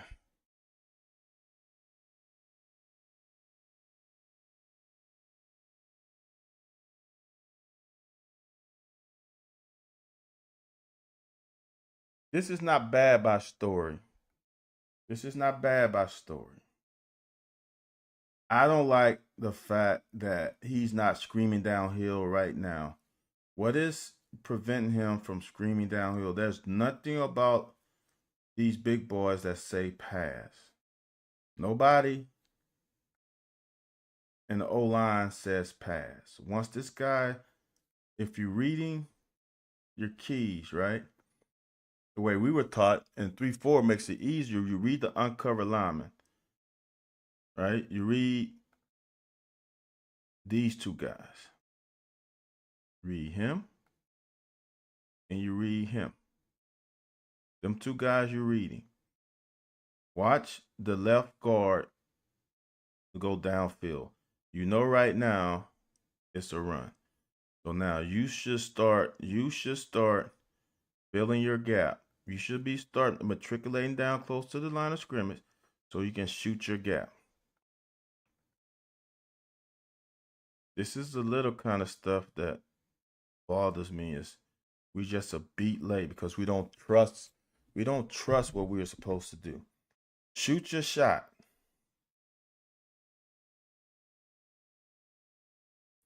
Childress is contained. You cannot go inside unless you're gonna make the play. Now I can't see what the fuck's going on, y'all, because of angle. I'm still pissed off by this producer. This shit sucks. Oh boy.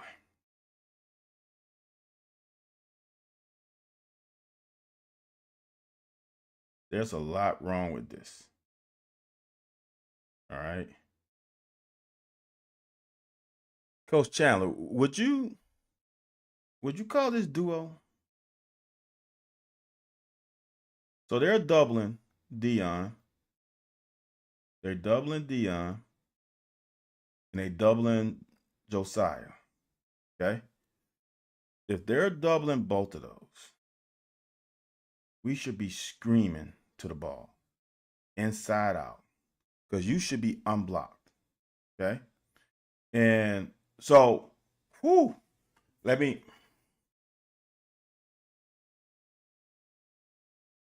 All right. This is hard for me because y'all, I didn't totally play linebacker, but I played linebacker enough. Here's what Coach Chandler can chime in. Here is how you can affect a duo as a linebacker. All right. So there's two ways you can do it. Looks like it's the play side guard. So the tight end, and no, it wasn't the backside guard.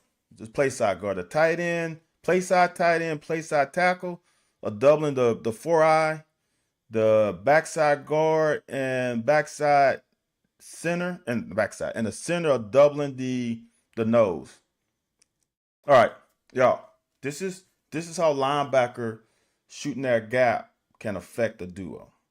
All right. Right now, if he shoots that gap, this lineman is going to come off. So now you got a 1-on-1 with this lineman, a tight end. See, you got to help your defensive lineman by shooting a gap. See how Pop waits? See how that guy comes off the duo block? Right? Because he's coming into that zone, he pulls off. If he shoots this gap right here, he's got to come off. Now, not Ox. Now, Dion could probably press this tight end out and man that outside gap. Yes, coach. You know what I'm saying? AJ, you play linebacker. If that's your gap, shoot your gap, the duo is taking off a little bit because the lineman's got to come off.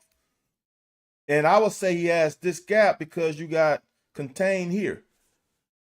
You cannot wait. You cannot wait, in my opinion. I don't know. Everybody has different philosophies. For me, is play through your gap to the ball. Play through your gap to the ball. not try to find the ball. I'm going to get to my gap, occupy my gap, then play the ball from inside out because I should have outside help from my other teammates. Coach says nobody's committing to come off the double to the second gap, to the second level defender commits to gap.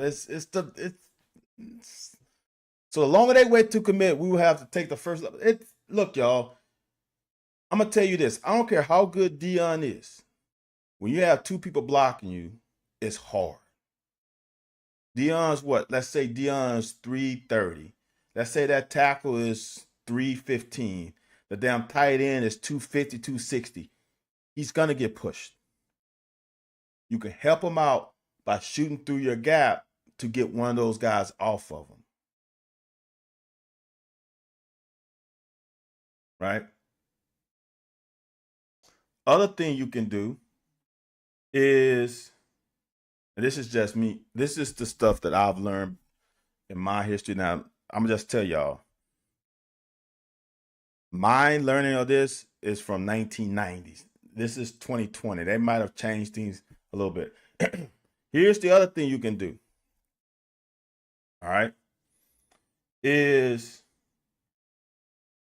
if you want, so let's say they're duoing him here, right?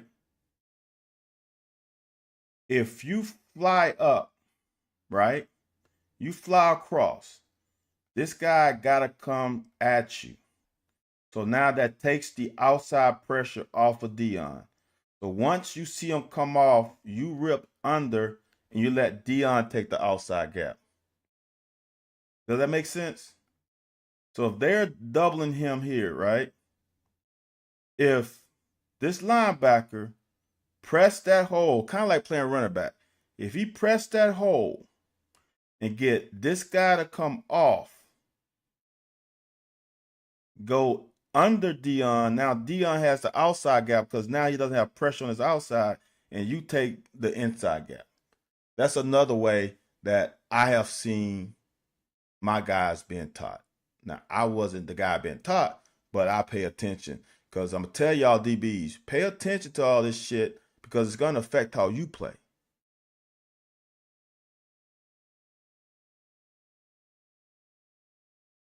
Once you know what everybody's doing, and that's why I'm gonna go back to what I said earlier about playing both sides of the ball. Okay, is as a quarterback, I had to know what everybody did. I had to know the blocking scheme. Excuse me, I had to know the blocking scheme. I had to know the adjustment of the blocking scheme. I had to know if I should check the pass protection blocking scheme. Should I check them out or something? Because I see someone blitzing. We didn't call Mike linebacker when I played. We didn't. That just wasn't in vogue, I guess, when I played. So that's one. I had to know what the receiver routes was because sometimes a receiver went down. Now you got a guy who was an X playing Z, and now he doesn't. So I had to know all that. I had to know where the running back was going. Like all that stuff, the quarterback had to know. So for me, that made my job easy as a quarterback, knowing what everybody had to do. So I took that philosophy to the defensive side. Once I learned my position to a point where I didn't have to think about it, I had to start learning other people's positions because now I know what the weakness and the strengths, and I know how my teammates play certain things. John said, can we have a team that doesn't quit on a play and gesture towards the real? John, that is a product of current society. The same way all these players are starting to plant flags in the fucking middle of the field. We ain't never do that shit. Like that just wasn't. Now the days are different. That's just what they do. Two things that hurt those combos more than anything is moving, stem in the front, and gap exchange. Yeah. Anything that forced them off a double team ASAP. That's the one. I know that for a fact. I know that was taught when I played. Get that duo off of your defensive lineman. And I know there were procedures and parameters around how you, because like I said, I know there was one where the linebacker would press outside to get the outside leverage blocker off, and then he would stem back inside. So now they lose a blocker. The linebacker gets in the inside gap scot free, and the defensive lineman has his outside arm free now because he's got that pressure off. From the offensive perspective, those linebackers can have 400 tackles if they make them all at 4 yards. Well, that's what's there. You're right. You're right, coach. 3.5 yards is all you need. So we were slow. We were slow with the linebacker, right? Now they got a fucking wall, right? But this guy is the biggest problem. That's the biggest problem. Cornerback. You see the wall. Look at, like JD said earlier, they are down the field. What are you waiting on? This guy's obviously trying to block, trying to crack your safety. Come your ass downhill and fill that hole. It's simple business. If you really were about that business, dude, this is so embarrassing. Look, the best thing that happens for JQ is that they don't have a bowl game. Because if they had a bowl game, its ass would be grass in the film room. That is unacceptable, dude. That's fucking piss poor. That's fucking horrible. And the thing about this part, that I'm gonna show it on the other side. Look at the hole. There's a hole there. Afari could have done a better job of squeezing it down. He could have. But that phone booth isn't that big. If you come down here, and this running back, as Lake Dog says, 125 pounds, I don't know. He's not 225. Y'all, no attempt. That's no attempt. When you know that this guy is cracking on your safety.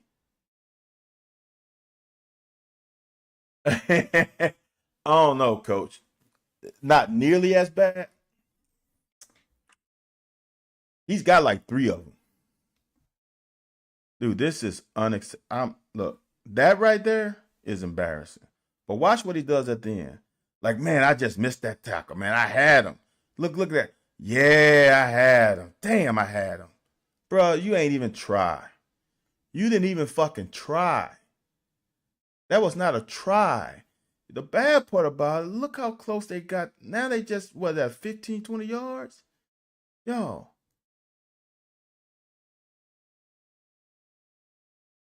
$15-yard run. That should have been like a 4-yard gain. Come on, man. That's embarrassing. That's that's horrible.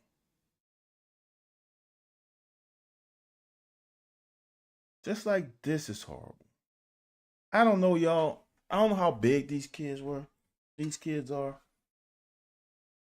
But I know 1900s are a long time away. But when we saw an offensive lineman running this high, we came and tried to abuse him.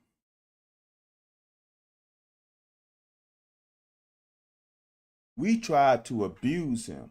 Now, in this situation, with us not having a full running start, and I'm gonna say I played at, I'm 6 feet. I played at one, yeah, depending on the part of the season.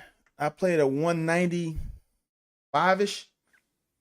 I fluctuated between, later in the season, I probably dropped down to 189, but I fluctuated between 189 and 195. When you saw this guy in this situation being this tight, you just went up and took that right knee out. Not the knee, you hit him up in this thigh pad, right? So then you shut down this hole right now. This is as a DB. This is not a linebacker. You go and shut that. You just don't cringe and do that. You giving me nothing. What happened is you made that hole bigger. If he could have got to about 1 yard here and made contact, this hole is different. That running back has to squeeze through something now. That right there is unacceptable. Fuck, man. Secondary is this. Secondary is full of shit. I'm not gonna mince words. We only got one more broadcast. This secondary is full of shit. There is, I'm just gonna be honest, there is not one redeeming quality about this secondary. Zero. Zero. There, it's bad, man. I'm so disappointed in a group that has been pretty damn good year in and year out. And this year they laid an egg with fucking experience. Coach Chandler said, probably afraid to spill the ball to a corner who ain't going to tackle him with. Let me give y'all a piece of advice. And I don't know, it's just my philosophy, right? Let's say Childress went in here hard, right? Took on that lineman. Can't take him on high because he's probably not that big. Take him on low as possible, all right? And let's say he gave up contain, but the running back had to come and then bounce. That is equal to having contain. You just don't want the running back to go downhill and hit that corner. If that run, if because what happens, right? This is why, Coach Shan, I think this is really the only thing they ran for the majority of the game. Y'all, this is what I want y'all to understand. And this is why this is big to me. This is why what I said earlier is so important. You have to pay attention to what all your teammates are doing and ask questions. Hey, man, when I played safety, it was like we ran a 4-3. This defensive end, when this guy blocked down, he squeezed like hard. I'm like, I can't remember. Whatever. Defensive end, bro. Why are you squeezing? Well, Van, when he blocks down, I'm preparing for someone to pull, or I'm cutting off that gap because he's gonna get washed down. So, okay, makes sense. So now, if I'm at a DB, get to this same position, when he blocks down, what do? You're supposed to squeeze. When a tight end block down, you are supposed to squeeze. You don't have contain. Either he has contain or he's going to bubble on contain. This is why it's so fucking important to understand the whole aspect of the scheme. See, I just saw this now. Tight end doesn't even look at you. He blocks down. And it's kind of like in coverage. If you don't see somebody in front of you, someone is coming behind you. 9 times out of 10. So if that tight end blocks down and you scream and squeeze, let's see what Pop does. See how Pop trying to get outside? If they got a wall, that wall is infiltrated. If you would have squeezed to there, you got Pop coming outside. You got a shadow here that's probably going to read what gap is open. But since you didn't squeeze and you came upfield, now you just created a fucking lane. Y'all.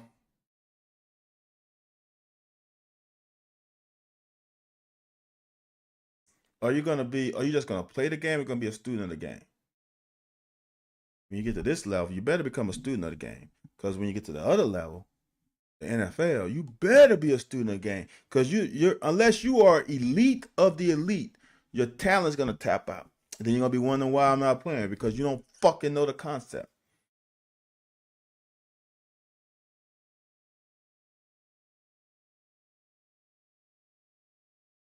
That is stout.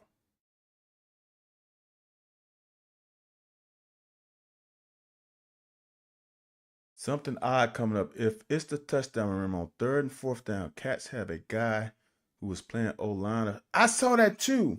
I was like, who the hell is that? I saw that too, JD. I don't know who he is. I did see a weird number. Like, who the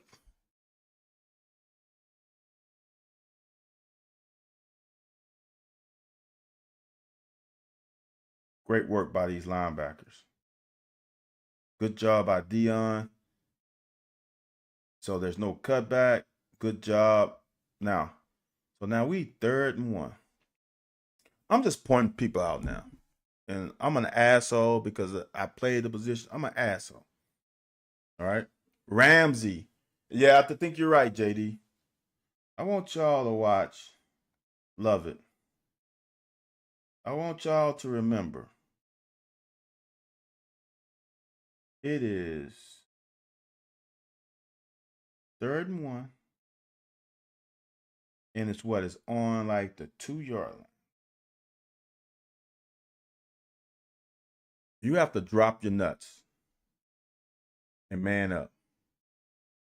Because watch what happens.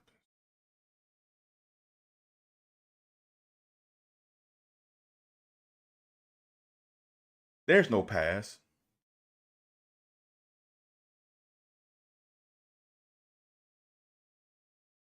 Yep, right here. I think you're right, JD. I wonder why they put is did Ripken not play? Or did Saunders not play? I'm not paying attention to the players. All right, just watch.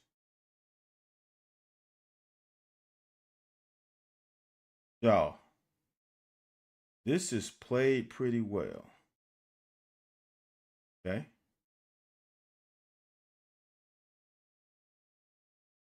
Watch how he takes on that block.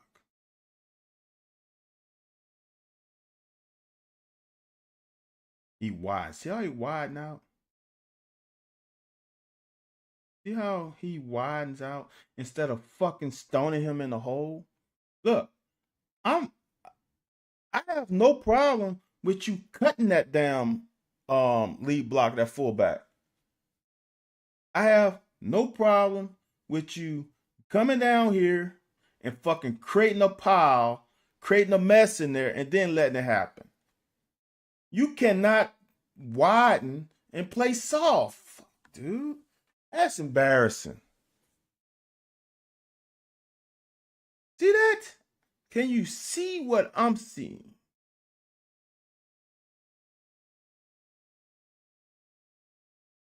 We didn't get pushed in the defensive line. Big 45 punked you. You're right, JD. I don't know. I thought it was another defensive line, but you saying it was a guard. This is you got punked. That's soft, dude. Look how small that hole is. Just imagine if he came in, took his legs out, and look at I think that's Ty Bryant. Look how close Ty Bryant is to making that. Now, if your ass came and stuffed that hole, Ty Bryant might make that tackle, and now it's fucking 4th and 1.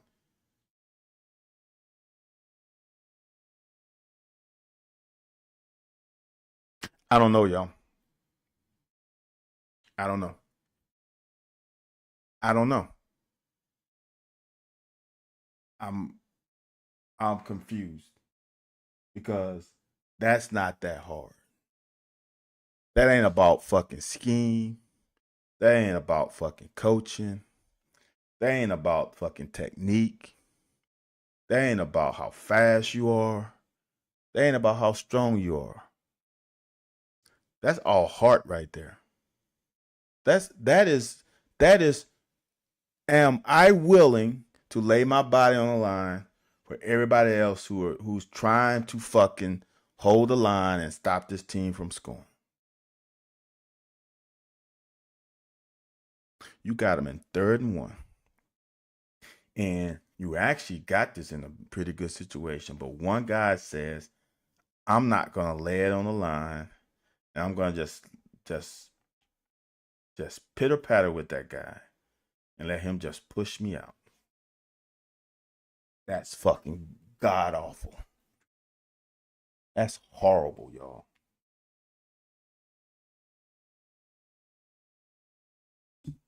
That's what I meant when I tweeted out that I've seen ring games before. Yeah, that's bullshit. Courage and competitiveness. It's a rivalry game for an in-state player who's from the state, and I'm sorry, y'all. That's bad. Yes, coach. Yes, they did. Yep. They ran fucking old school I backfield ISO and said, y'all ain't gonna fucking make that block. Because I'm gonna be honest with you, this block is horrible. That's shit. That's a shitty ass block. But one guy didn't step up in the hole. Oh my god, that's horrible.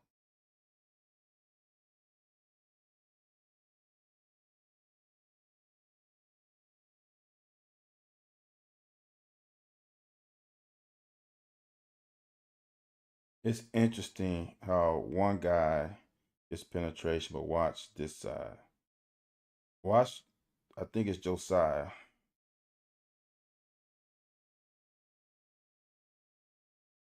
Or is it Ox? That might be Ox. Look at Ox get pushed and everybody else get their ass whipped.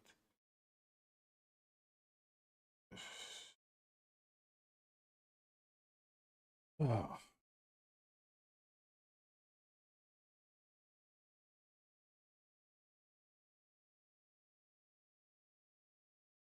this is another one, y'all, where there is something here if Wood could block down. If Wood could block down, look at play sides.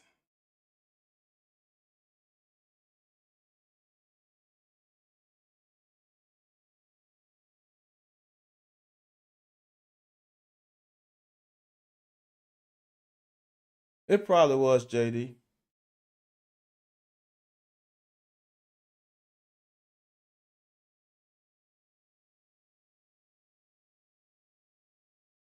They are not respecting play action fake at all. They are not respecting play action fake at all. They like that's a run.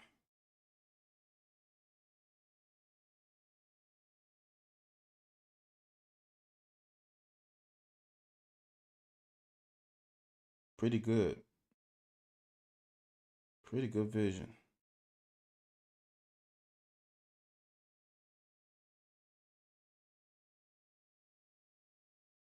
Hold on. Y'all, did I see that right?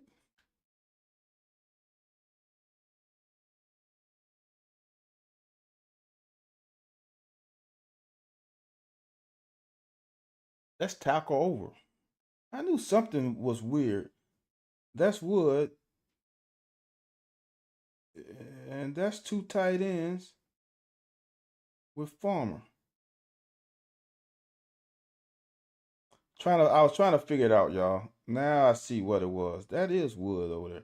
They ran tackle over.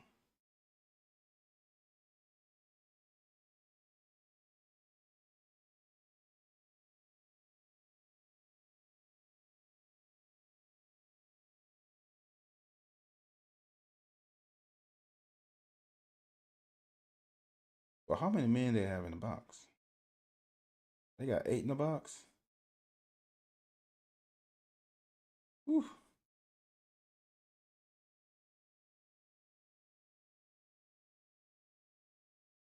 Willie got his ass whooped on that one.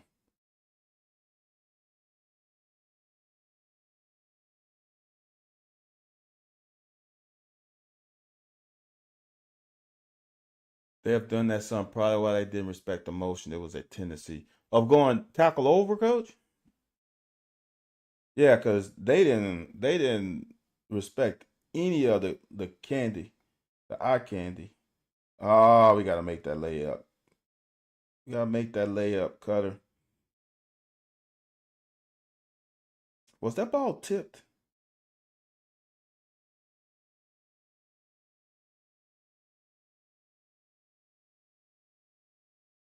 That ball might have been tipped. Let me see.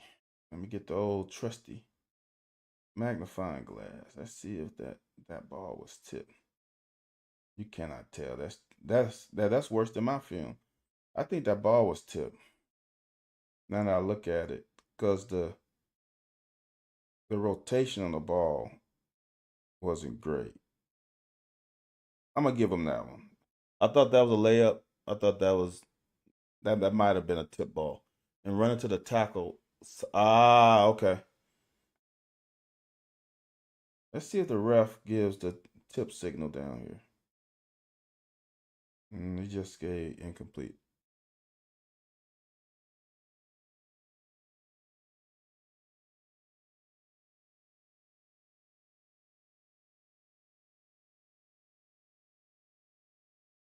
Yes. And I love to run that dagger route coming from a DB. I'm playing dagger route all day, every day. As a safety, I might tell my corner I'm gonna drive the dagger and you help me out on the down seam route. Ooh, that's a hole. Ooh.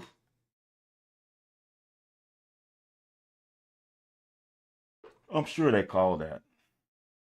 That's blatant. Even I'm seeing this live. Shit.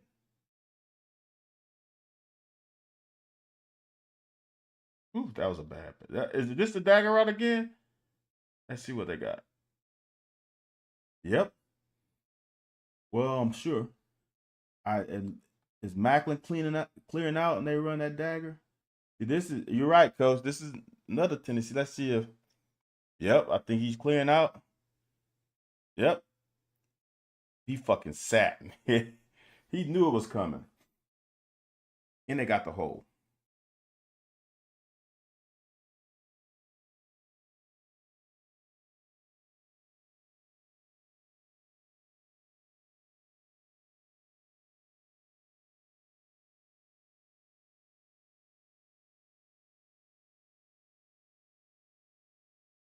This is me. If we're gonna play man under corners, you cannot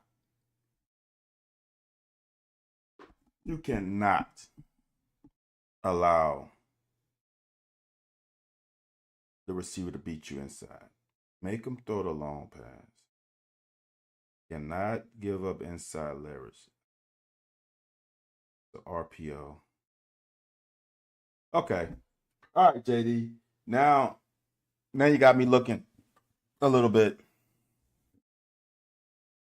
This is either legal man downfield or offensive PI. He's blocking him when the ball is in the air, and he's 4 yards downfield. That's a no. That means the RPO timing's off too. Because he should not be 4 yards. Yeah, it is off because he pumped. See, that's not legal. That's not legal. That's bad. Look at him block Childress. You cannot block him. That's bad. This is horrible. Damn. That's illegal. They got two guys. That should have been an easy penalty.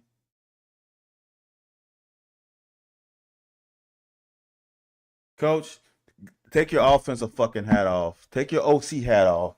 They ain't calling that though because that's what y'all is an offensive fucking game. That's bad though, coach. That's 5 yards down the field. That's not even close. That's not like 3 yards. That's 5 yards. As a defensive player, how can I differentiate run and pass? It's bullshit. I don't care if it's backside or not. He's downfield blocking. If that guy came all the way down the field, he's already blocking. I'm not yelling at you, coach, but I'm yelling at you.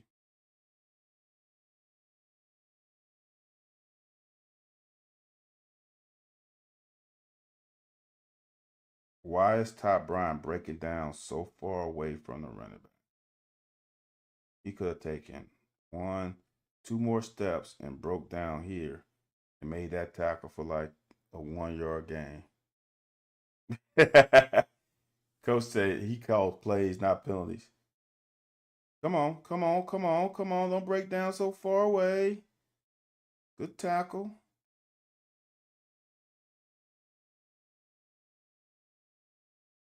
That phone booth was, look, that phone booth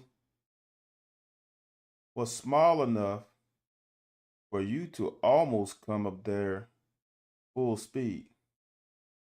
See that phone booth there? This is what I want you to understand. That phone booth dictates that he can't wiggle that much. If the phone booth is small, you come up with ill intentions.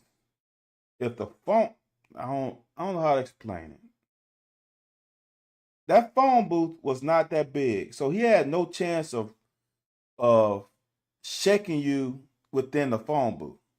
When a phone booth is that tight, you just come up there with bad intentions, and we're gonna collide in the phone booth. Now, if the phone booth is like hash mark to hash mark, then you're gonna have to come break down. Hopefully, try to force in one direction. He goes that direction, then you make the tackle. There is no reason in this situation to break down so far away because the phone booth is tight. You come up there and blast his ass. These are the ones where a DB, well, I'm going to say this, a DB from the 1900s, like a Melvin Johnson, this would be a bad spot for that running back because he's got nowhere to go. He's got nowhere to go. I guarantee you Melvin Johnson would have fucking laid his ass out right here. Or it would have been a hellified collision. Because Melvin in that phone booth, he ain't fucking stopping. He's coming full steam ahead. So,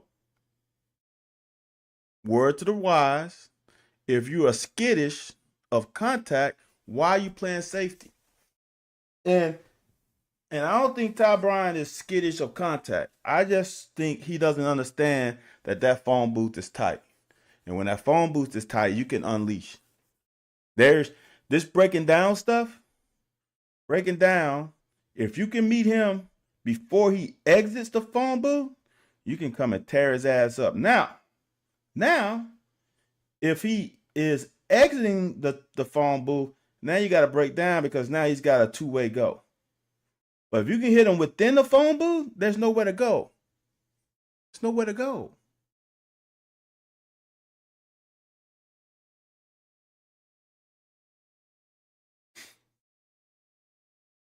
I'm going to say this. I can't believe Louisville had almost 400 yards rushing and hardly any yards passing. I thought it would be the opposite way around. They fucking whipped our ass at the line at the point of contact. Whipped our ass, and our fucking DBs was sort of the problem. That's a hard play. I'm not gonna lie, that's a hard play.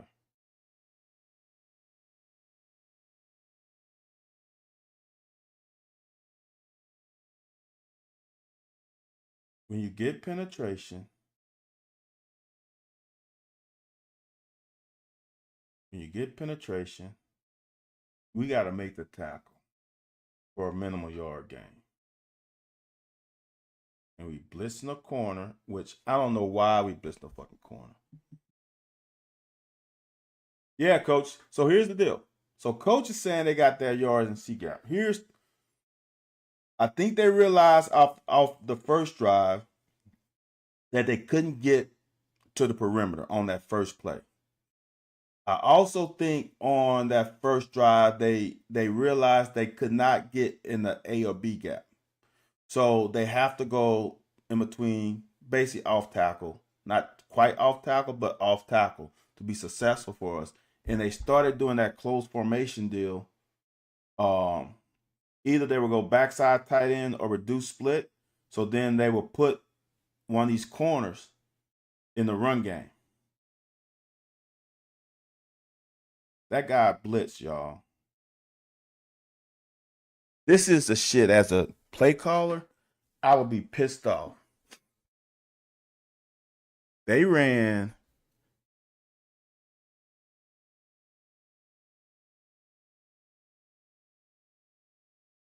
that duo zone. I'm gonna just call it inside zone to the hash, into the boundary with an unblocked fucking corner, and he does not make that tackle.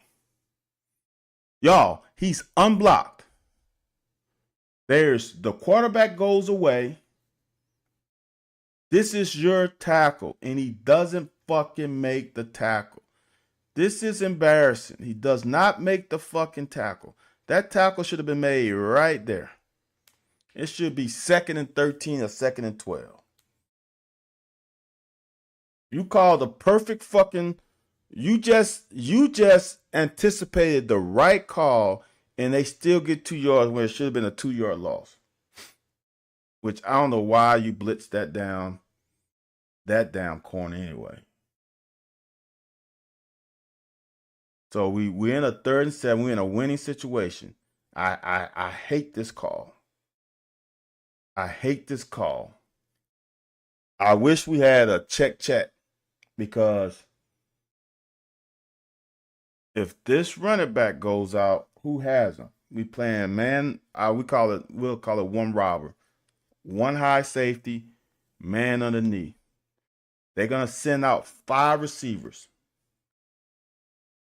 1, 2, 3, 4, 5. If you're gonna go single high, that means one of these guys are gonna have to cover that back.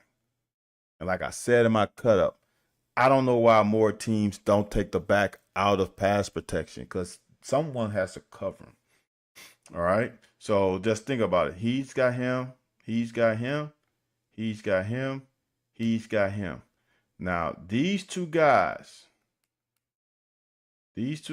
here have what we call as you have to peel.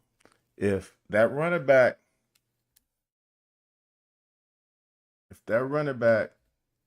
motion across and goes out on a route outside, he's got to peel and take it. If he goes out here, he's got to peel and take it. The problem is you got a cement foot outside linebacker on a fleet-footed running back, and they had us with no pressure on the quarterback, with zero pressure on the quarterback, with zero pressure on the quarterback. Let me time this. See what I know he threw it pretty quick. Let me see. Zero pressure on the quarterback. All right. 2.5 seconds. There's no one at his feet.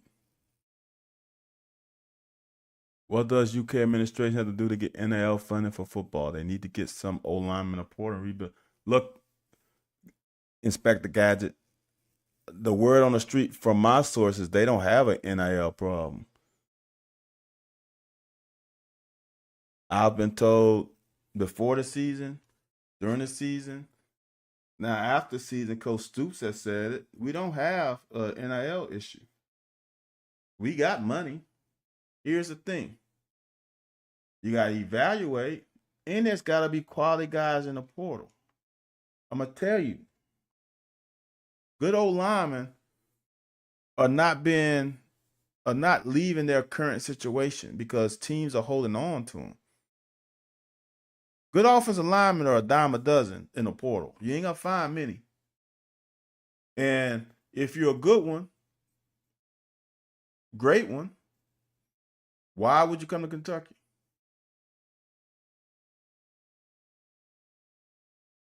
Think about it. Inspector Gadget, let's say your son played at Murray State. Morehead State. Let's go Morehead State. Your kid played at Morehead State. He got offers from, he's so good. He got offers from Georgia, Ohio State, Clemson, Alabama, and Kentucky. They're all going to pay him. He's gonna start at either one. Every coach said he's an immediate starter. Day one. Which one you going?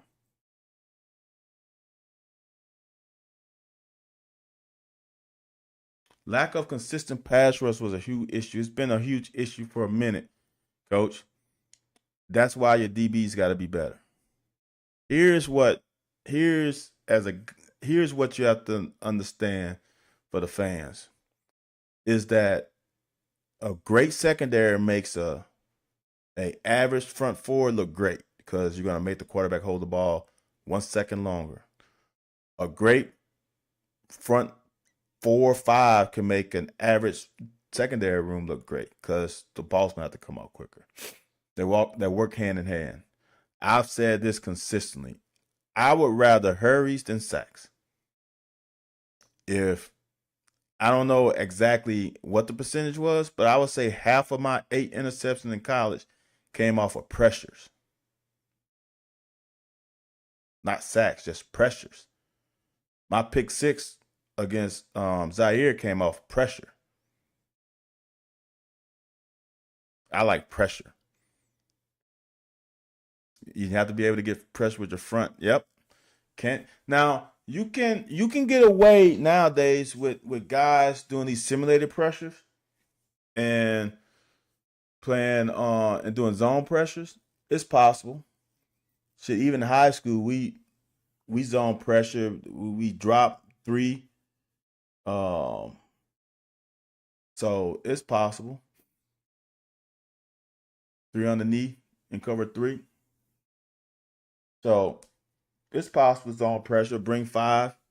Play cover three with with three underneath a whole guy and curl flats, or depending on how you want to do it.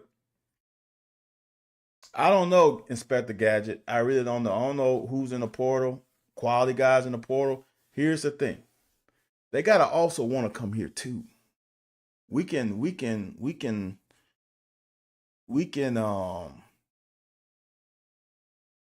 look at all the portal options and guys who in the portal. Does that guy want to come here? If not, it doesn't fucking matter. He's going elsewhere. We got to find guys who want to play in Lexington. That's a layup, y'all, and he missed it. That is an absolute layup. Y'all, we brought five and there's no pressure. Zero. There is no so if there was pressure, then I have no problem with Weaver covering him because he's a big defender. That ball's gotta be thrown perfect under pressure. But when there's no pressure, he can just throw this like pass scale, like pregame, pat and go. That's a pregame pat and go, dude. This is a miss. We brought five and they had pregame pat and go. We fortunate.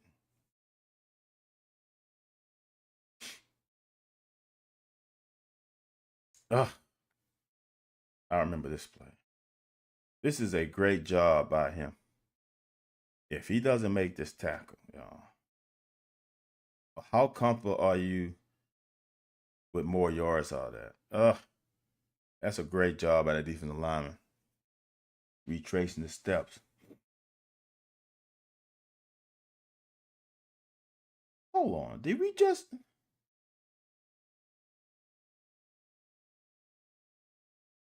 hold on? Coach Chandler, is this wing T ISO?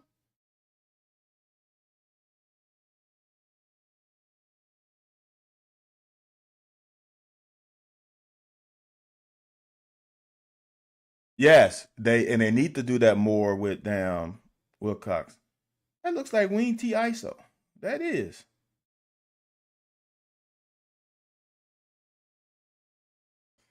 All right, coach. I've been saying that for a while. I still don't understand why they don't put Wilcox and DSK in the game anymore. I just don't get it. I honestly think this is actually what I would have ran with number 0 here and ran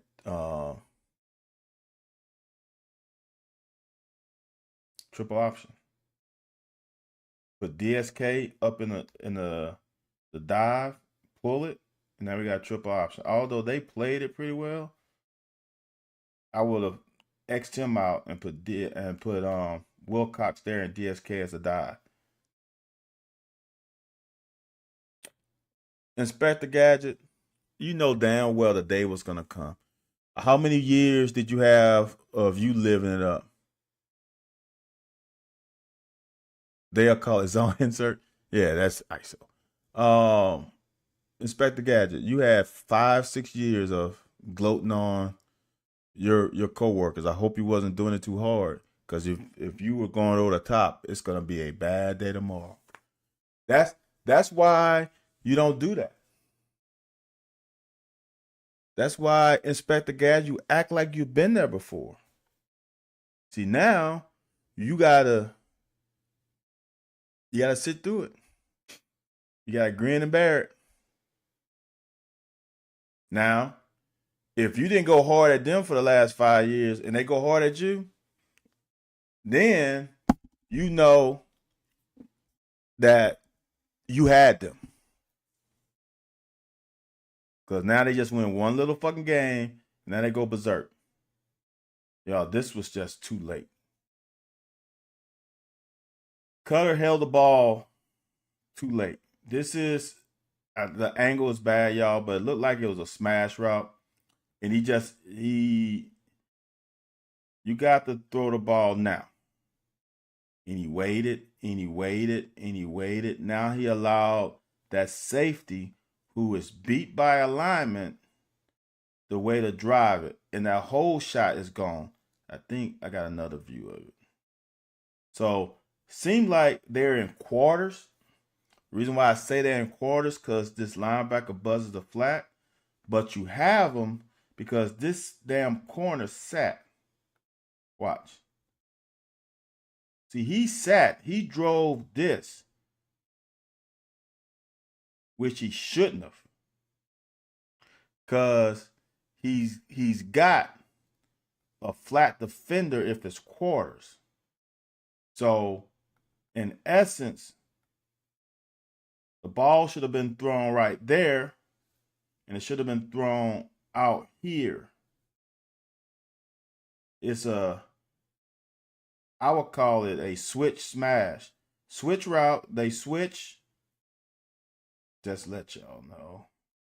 So he's number one, he's number two. So they switch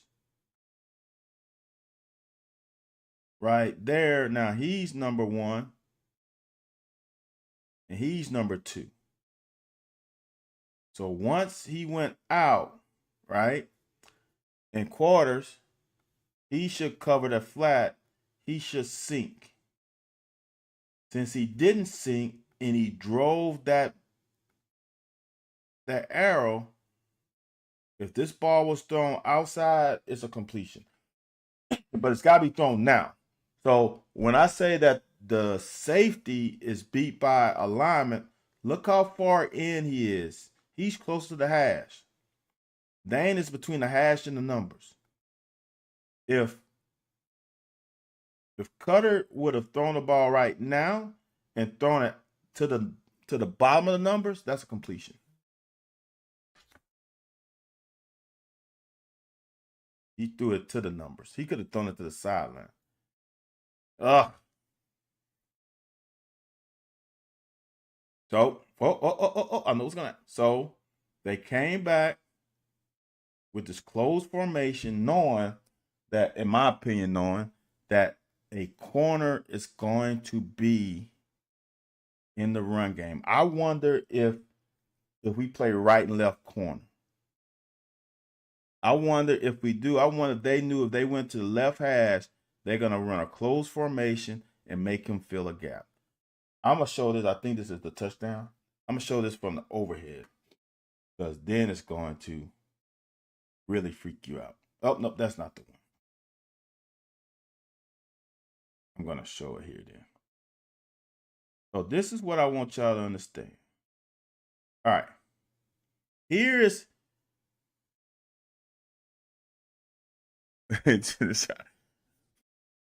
here is why you gotta know what everybody does. It seems like now, and JJ does a good job. Seems like JJ is setting a fence. So if he's setting a fence, you come screaming right now in that gap. Don't go outside. There's no need for you to go outside. There's no contain. He has already got that. Now we got two guys in contain and nobody there. That's on the corner, y'all. That's on the corner. Now, JJ might have gotten too far up the field, but still, he made it clear right now. I'm feeling right there. This linebacker is going to feel off of that. But since you go outside, now the gap has gotten big. And Afari did a horrible job of coming outside because that gap is already filled. Unless he's got a gap, which I don't know why he would. If he does need to run through that gap first. This is so embarrassing. See how JQ goes outside? Why would you go outside? Where's the hole? All right, let me see if I can pause it. All right, even if you don't know football, where's the hole? You have a guy outside. The hole is there. You go, man, that hole. Where are you going? I know where you going. You don't want the contact. So let me brace myself. There's the hole. Fuck, man. So fucking bad. Coach, I'm sorry. That's not a clinic. I understand what you're saying, but that's not them. That's not them.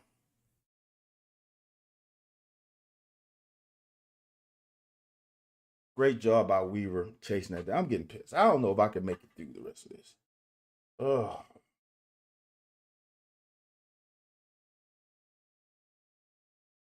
Again, y'all. I'm gonna go quick because this shit is again. I know it's a 3-man rush. I know it's a 3-man rush.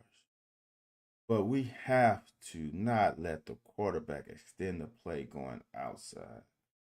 Make him run his ass up and through here, but not outside. That allows him to let the receivers find voids. We cannot get caught inside. Now, quarterbacks.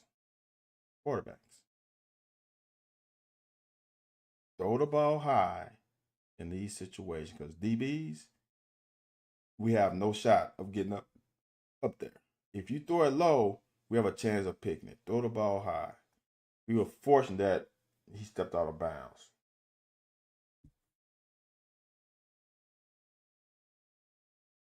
Third and goal. This is an outstanding job by Fari. Because here's the reason why. I know y'all get tired of me saying is who has contained. That's the foundation of a defense. If you cannot form a fence, you are going to have problems. So right now we're in man to man. See, normally if you're in zone, this guy can help with contain. But because he in man, he's not. So now it's either he has contain or he's gonna spill it and he has contain. Whoever has contain has to do their job. And it's hard to do in this situation. But Afari does a great job of not getting blocked. Awesome job. 4th down. So, fell into a field goal.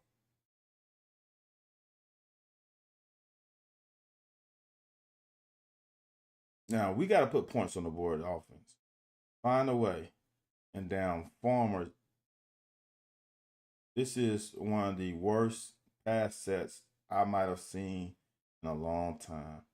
It just pains me that this guy gets a fucking sack for doing nothing.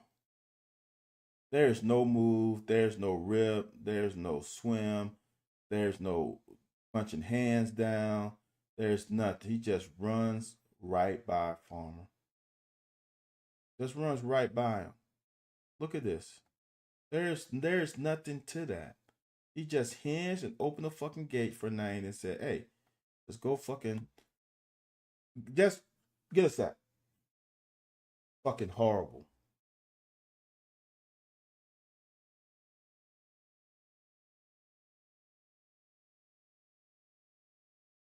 I like this guy Gilmore's passion.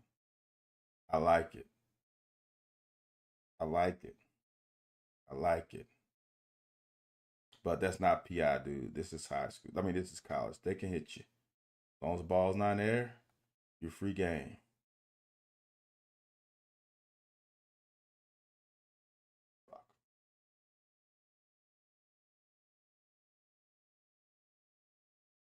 I think this is a touchdown run. Again, I think they figured something out. If we on the left hash, let's go close formation, tight end, and run to this guy.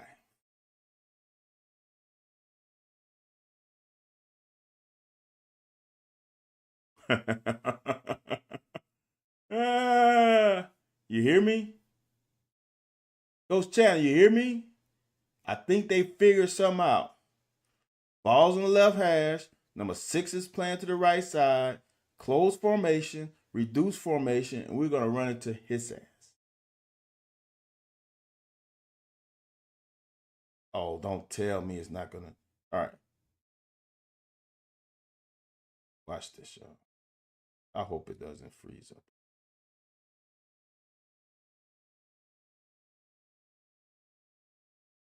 Who has contain? He has contain. Who has this gap? He has that gap. He's got to fill that gap. Not just fucking tiptoe up there and just like in practice, give a little shoulder. He's got to fill that gap. Now, I'm going to be honest with you. The damn linebacker didn't do a great job either. But from what I'm seeing as a duo, this linebacker has that gap. But this is what I'm gonna tell you. Remember I was talking about earlier. This is a great view. If they duo blocking your forward tech, you got to get this guy off of him. You're right, JD. Spring thud. Look, I want y'all to think about this. I talked about this earlier.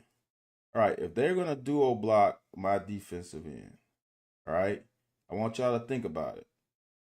If I go in that gap, right, he can cut me off and he still has him sealed. We are still in a bind. But if I go outside knowing that I'm going to cut back in, you're going to get this guy off of that block. That forward tech has that outside hand free, and now you can fit inside. Now he can make this tackle outside. All right. But when you don't do that, now you just got him sealed, right? If you go inside, he still got that seal. They still have a wall there. You want to disrupt the wall. Going inside isn't going to disrupt the wall. All it's going to take is he's going to continue sealing, and that tackle is going to come off and wall you off. But if you came as a linebacker, if you read duo, press that outside, have him come off, then swim back inside. Now everybody has a gap. But this guy's got to play football with us. He's got to. He's just useless fucking out here. Here's the other deal. I don't know why he's looking over here. I don't know why our free safety is looking over here unless they are bracketing that guy. But you bracket that guy only when you read pass. That's not a pass. That's a run. Okay. Now, I'm going to be honest with y'all. I'm a little pissed because I don't know if they changed at halftime. Maybe they changed at halftime. I had to look at the second half. I'm so hesitant looking at the second half. But if I am figuring out that they are going to go we used to call it something else. But if they're going to go tight end doubles, right? Tight end doubles with two backs. My check would be I'm going to take him over here and I'm going to rock and roll my safeties. So now at least I got a safety filling that gap. If I know my corners are shitty. So what I would do is I would go man on doubles, single high, and have him fill that gap. He's reading tight end. Or I will rock and roll with safety, have him go over there, bring my safety over here, right? And have him cover this tight end and let this damn safety fill a gap to the running back. Now, if they don't run ice over here, I got the fullback. I'm going to attack him, and I'm going to release him if he goes on the route. This is a game plan issue. But you don't widen the fucking hole. You just made the hole that much bigger.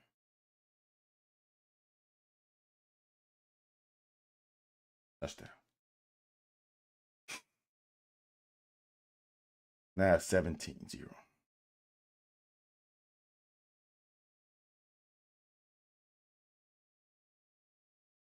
I guess mine. I don't know what happened. Why it's not playing right. They played that perfectly. Backside screen. Sometimes, y'all, if they make the right call, your play won't be successful. Inability to adjust to the pass. We go 3 and out after them scoring. That's never a good recipe. Again, no contain, but that's a hellacious hit by Weaver. We have no pass lane discipline. None. Ripka has no reason to go inside. Now we have no contain after you pressure him to go to his left. A great finish by Weaver. Yeah, that I don't understand when our best 9-ball route runners don't get the opportunity. Berrien is not our best 9-route opportunity. I'm going first to Dane, then I'm going Macklin second. Either one of those are running that route. Now the problem is, JD, is the quarterback decides because I think that was 4 verts. The quarterback is determining who he throws to. Now also the coach is dictating who is out there on the field, but also the players tap themselves out too. See, that's the whole conundrum with some of these wide receivers sometimes. If I ran 3 routes in a row or 2 routes in a row, I'm going to tap myself out for the third down route. Now you got to put somebody in there when you might want Dane to run it, but Dane might have tapped himself down. Because Louisville secondary isn't the greatest. We had opportunity, we just didn't take advantage of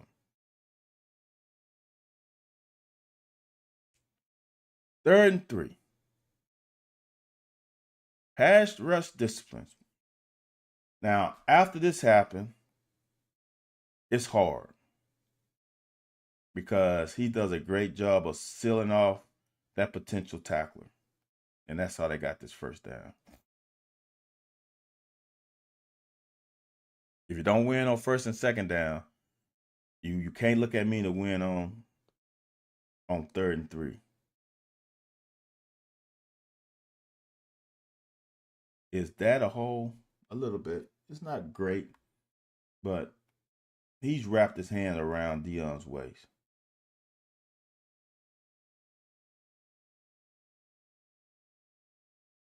See, we are waiting. You got to attack your gap. What's your gap? Is my gap here? Attack it now. Why are we waiting? What are we waiting for? Fuck.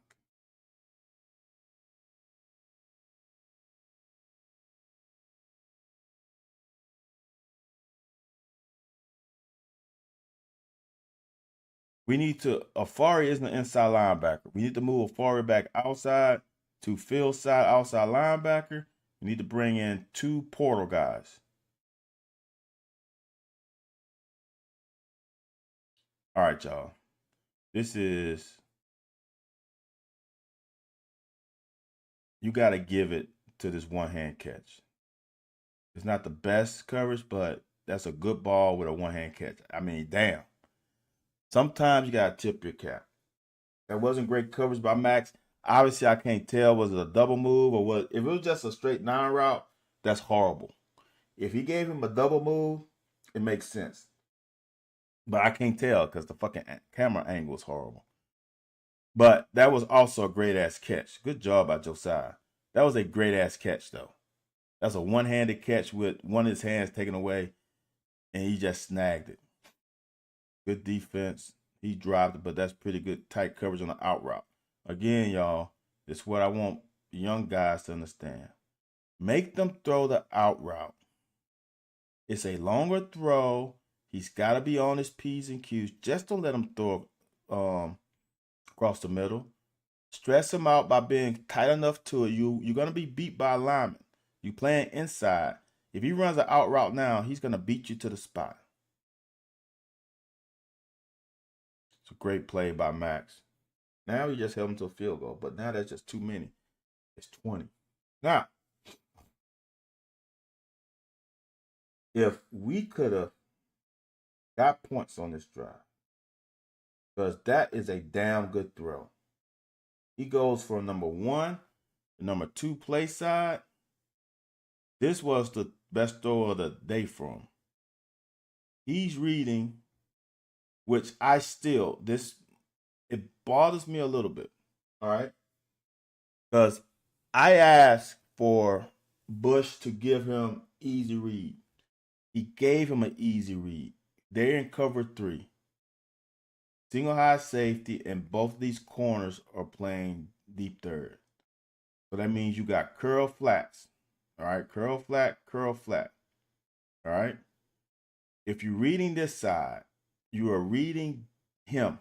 Only him, not your receivers, because you know where they're going. We're going to run arrow, curl. If he stays here, you bang the arrow now. If you widen with the arrow, you bang the curl. It's an easy route combination and read progression for the quarterback. Right now, he should have banged the out. He should have banged the arrow. Should have thrown it right now. Because this guy stays. So I don't know why he came off of it so quickly. Right? He's looking at it now. This guy is retreating. He's retreating. So this is wide open right now. But he came off of it for whatever reason, looked to the middle, and saw this backside curl. Great pitch and catch. That's the way to run angry. But the front side arrow was open. I don't know why he didn't throw it. Watch the stiff on. That's what I'm talking about. Get off me. Now we got some going, y'all. We got some going. Great run by DSK.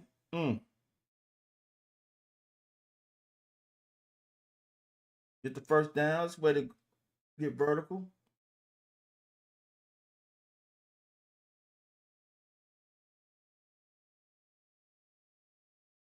Now that's just good defense. They played that route concept very well. Now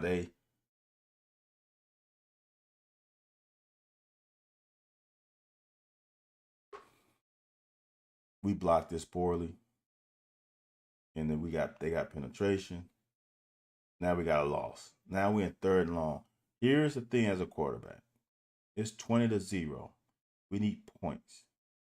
More than anything. You can't do that. Now, again, I can't tell what fucking route is because, again, the fucking producer only gives it right at the end. Only thing I can think is they're in cover 3. And but we got 4 guys back here. It's hard for me to tell. I don't know if he threw it late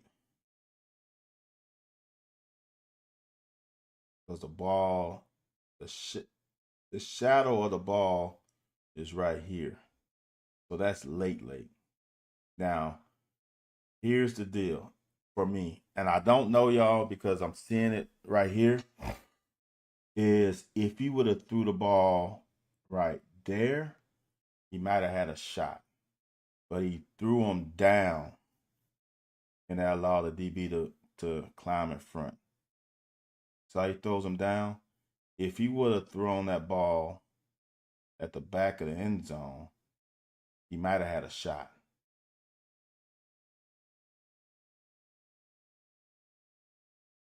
Damn. But with that said, y'all, I want y'all to understand. I really do.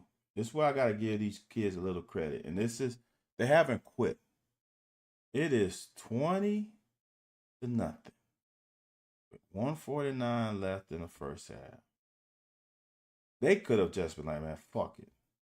Another fucking, this the third turnover. And our offense ain't scoring no points. All right. I want y'all to understand that this defense has not quit. And they could have. But right now, with a minute and 15 seconds left, they still giving effort. It's a good tackle by Ty Bryant. But they are still trying, they're straining. We gotta make that sack. We gotta break down. We gotta be under control. Attack the upfield shoulder.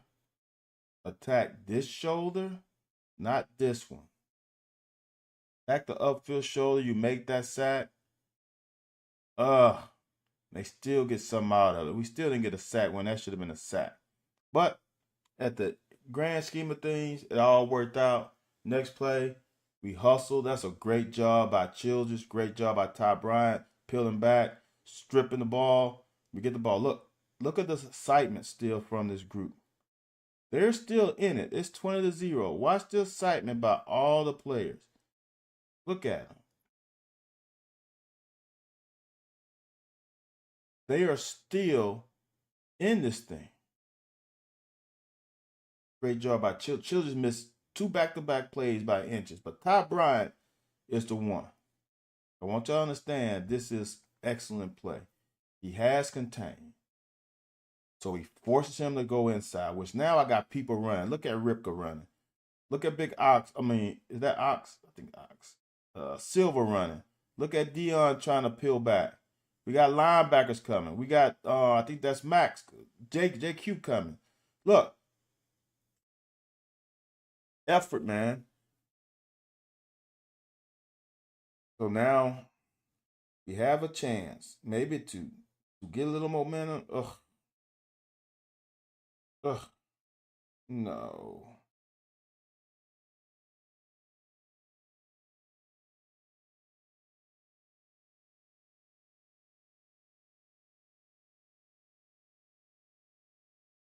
Not much I can say, y'all.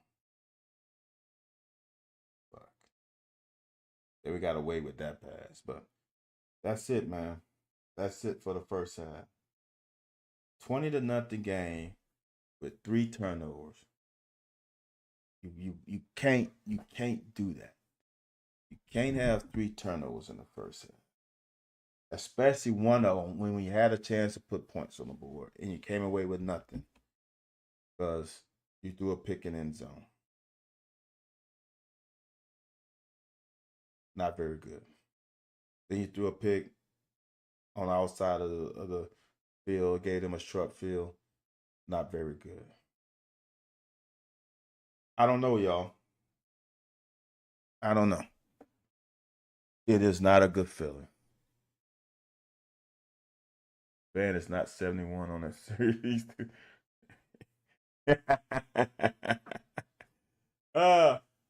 Look, I don't know, JD. Look. Y'all have convinced me. I'm about the time. Y'all convinced me of what I should be. What? Because it is right. We had two right tackles that one of them is at the concession stand, and one of them just can't play. He's only played with a few snaps for us, so he shouldn't be playing. I get it. I apologize. This is so frustrating, man. This season is so frustrating, but like like um like one of the Bears vets when I got to Chicago at minicamp said. He said there's a thin line. At that time, we played 16 games. They play 17 now. There's a thin line between being 4-12 and 12-4. And I really think there's a thin line between being 4-8 and 8-4. And I'm sick and tired of people talking about tough schedule. We have had a tough schedule since '93. When you play in the SEC, you have a tough schedule. That's just how it rolls. There is no easy game in this conference. There's no additional bye week in this conference. That's not. And adding Texas and Oklahoma is still 8-game season, and it didn't add to the severity of playing in this conference. It did not. It just added two other teams that you can play. Like I said before the season, all we substitute was Bama for Texas.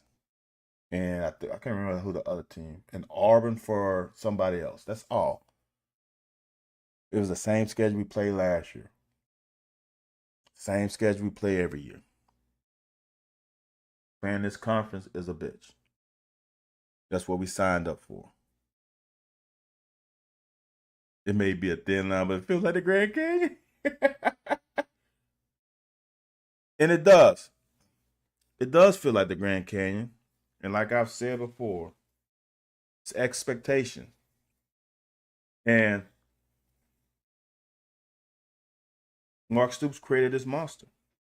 It's a great monster to have. I'd rather have. Look, man, when I played in the 1900s, there were no expectations. Stoops has created winning expectations. And I love that. And I love the fact that fans are they bought in and are hurting right now. Because it would be different if we went 4-8 and everybody like, well, that's just who we are. Like we knew it was gonna come. It's great to have those expectations. Now sometimes you have to be realistic. Like I said, I can't believe we sneezed at 7-win season the last 2 years. um, so it's something about that, and I honestly believe with the portal, if anyone handles it right, it's not just us. If anybody, like I said, you just seen it. You just seen it. If you fuck, y'all, I want y'all to think about South Carolina isn't as great defensive this year if they didn't hit the portal and made the right decisions for that defensive front. However, how many games did Ole Miss? Did Ole Miss win 9 games? Even though Ole Miss probably won 9 games, this season is a disappointment. And they hit the portal on the defensive line pretty hard. And they didn't meet their expectations. Shit. Think about it. Alabama's 9-3, and them people are not happy. Because they lost to fucking Vandy. Like, this conference is a bitch. LSU had aspirations, and they fell on their face. Shit.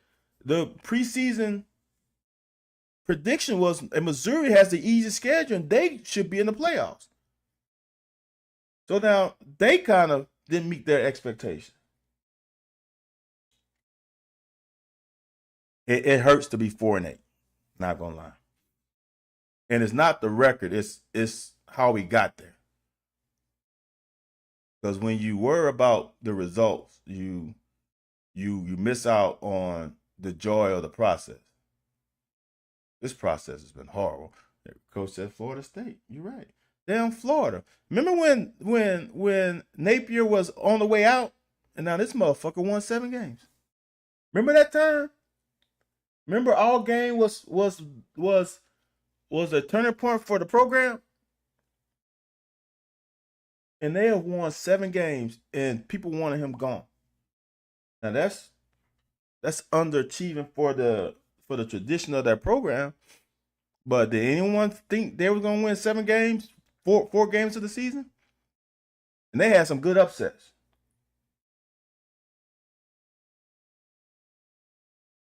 Oh man, look, let Louisville fans enjoy this. I mean, what? How many games did Louisville win? 8 or 7? Look at they fucking lost to Stanford. They lost to Stanford. So it is what it is, y'all. We got one more of these, y'all, and it'll be good night for watching with Styles for a while. I might do something. Man, winning is very difficult. I don't think people get it. But again, this is Mark Stoops created this monster. If there's a year to give him one, look, say this all the time. Progress is not linear.